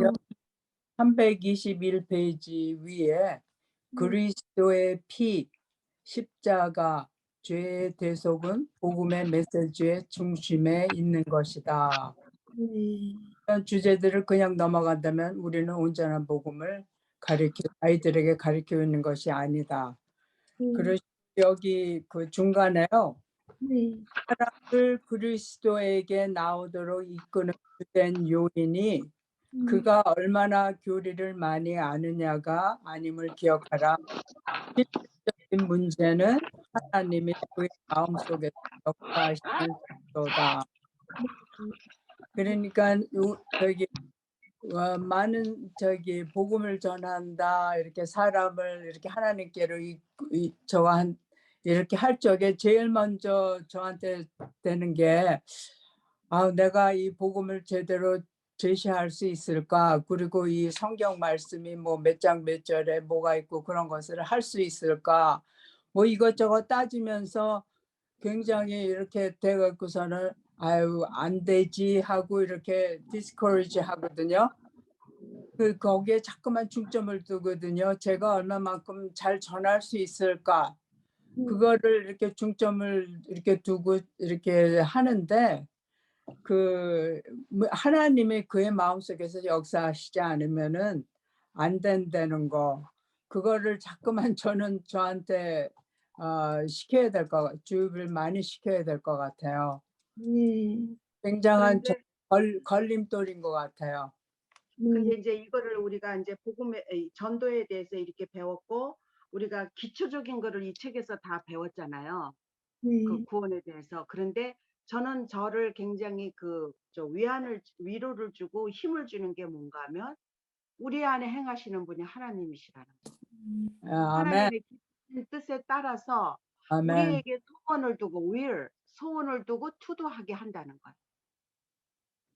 그러니까 이 성령님이 그 하시는 거 우리 안에 계신 그리스도 안에서 그게 굉장히 많이 도움을 주지 않나 그 말씀이. 그래서 우리가 용기 내서 이 전도도 할 수 있다. 네. 그래서 그 상대방의 마음을 열어주시는 분은 하나님이시니까 우리가 복음도 전해야 되지만 기도를 또 많이 해야 될 것 같아요. 네, 기도를 먼저 하나님께 맡기는 기도가 얼마나 먼저 해야 될 것인가를 새삼 느꼈어요. 예. 그래요. 자매님들 수고 많으셨어요. 그동안. 네, 수고 수고하셨습니다. 많으셨어요. 감사합니다. 오늘이 종강이네요. 즐거운 여름방학으로 돌아가요. 언제 계약하나요? 9월 수요일이요. 네? 9월? 네, 9월 두 번째 수요일 제가 카톡으로 보내드릴게요. 책 사진이랑 어떻게 하는지 9월 두 번째 수요일이 되거든요. 보통 네네. 9월 14일. 네. 수고하셨습니다. 네, 수고하셨습니다. 감사합니다. 자매님 기도해 주세요. 네. 선생님, 그 책 좀 보여주세요. 네, 나중에 사진 찍어서 보내드릴게요. 다. 네, 예. 그동안 수고하셨습니다. 네, 수고 기도해. 많이 하셨어요. 네. 기도하겠습니다.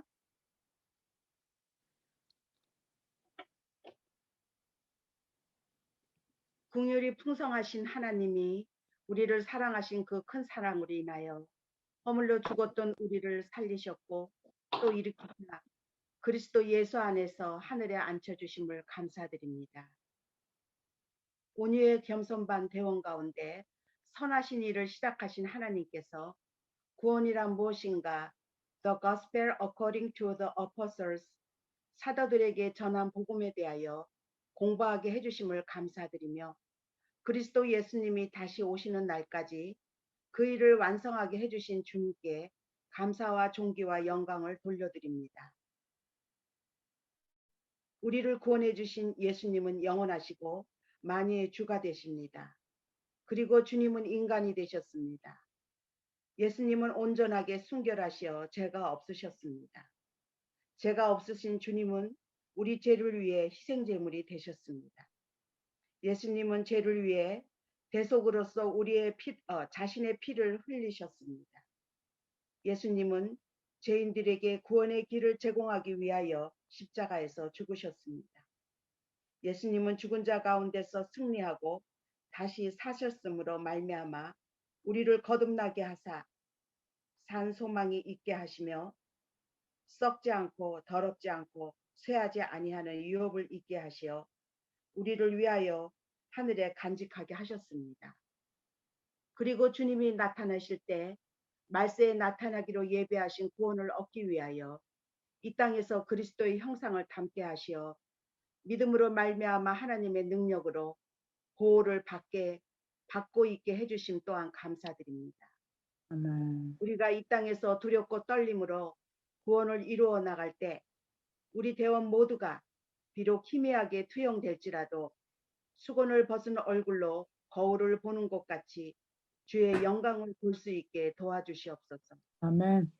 그리하여 우리가 육신을 벗고 주님을 만날 때 천국을 가지만 이 땅에서도 비록 지금은 희미하게 보이지만 점점 또렷이 천국을 맛볼 수 있게 도와주시옵소서. 아멘. 하나님의 본체시며 영존하시는 아버지시며 카운셀러이시고 우리의 보호자시고 공급자이시며 우리를 죽음에서 건져주신 구세주이시며 우리의 생명의 근원 되신 주님이신 예수님의 이름으로 기도하였습니다. 아멘. 아멘.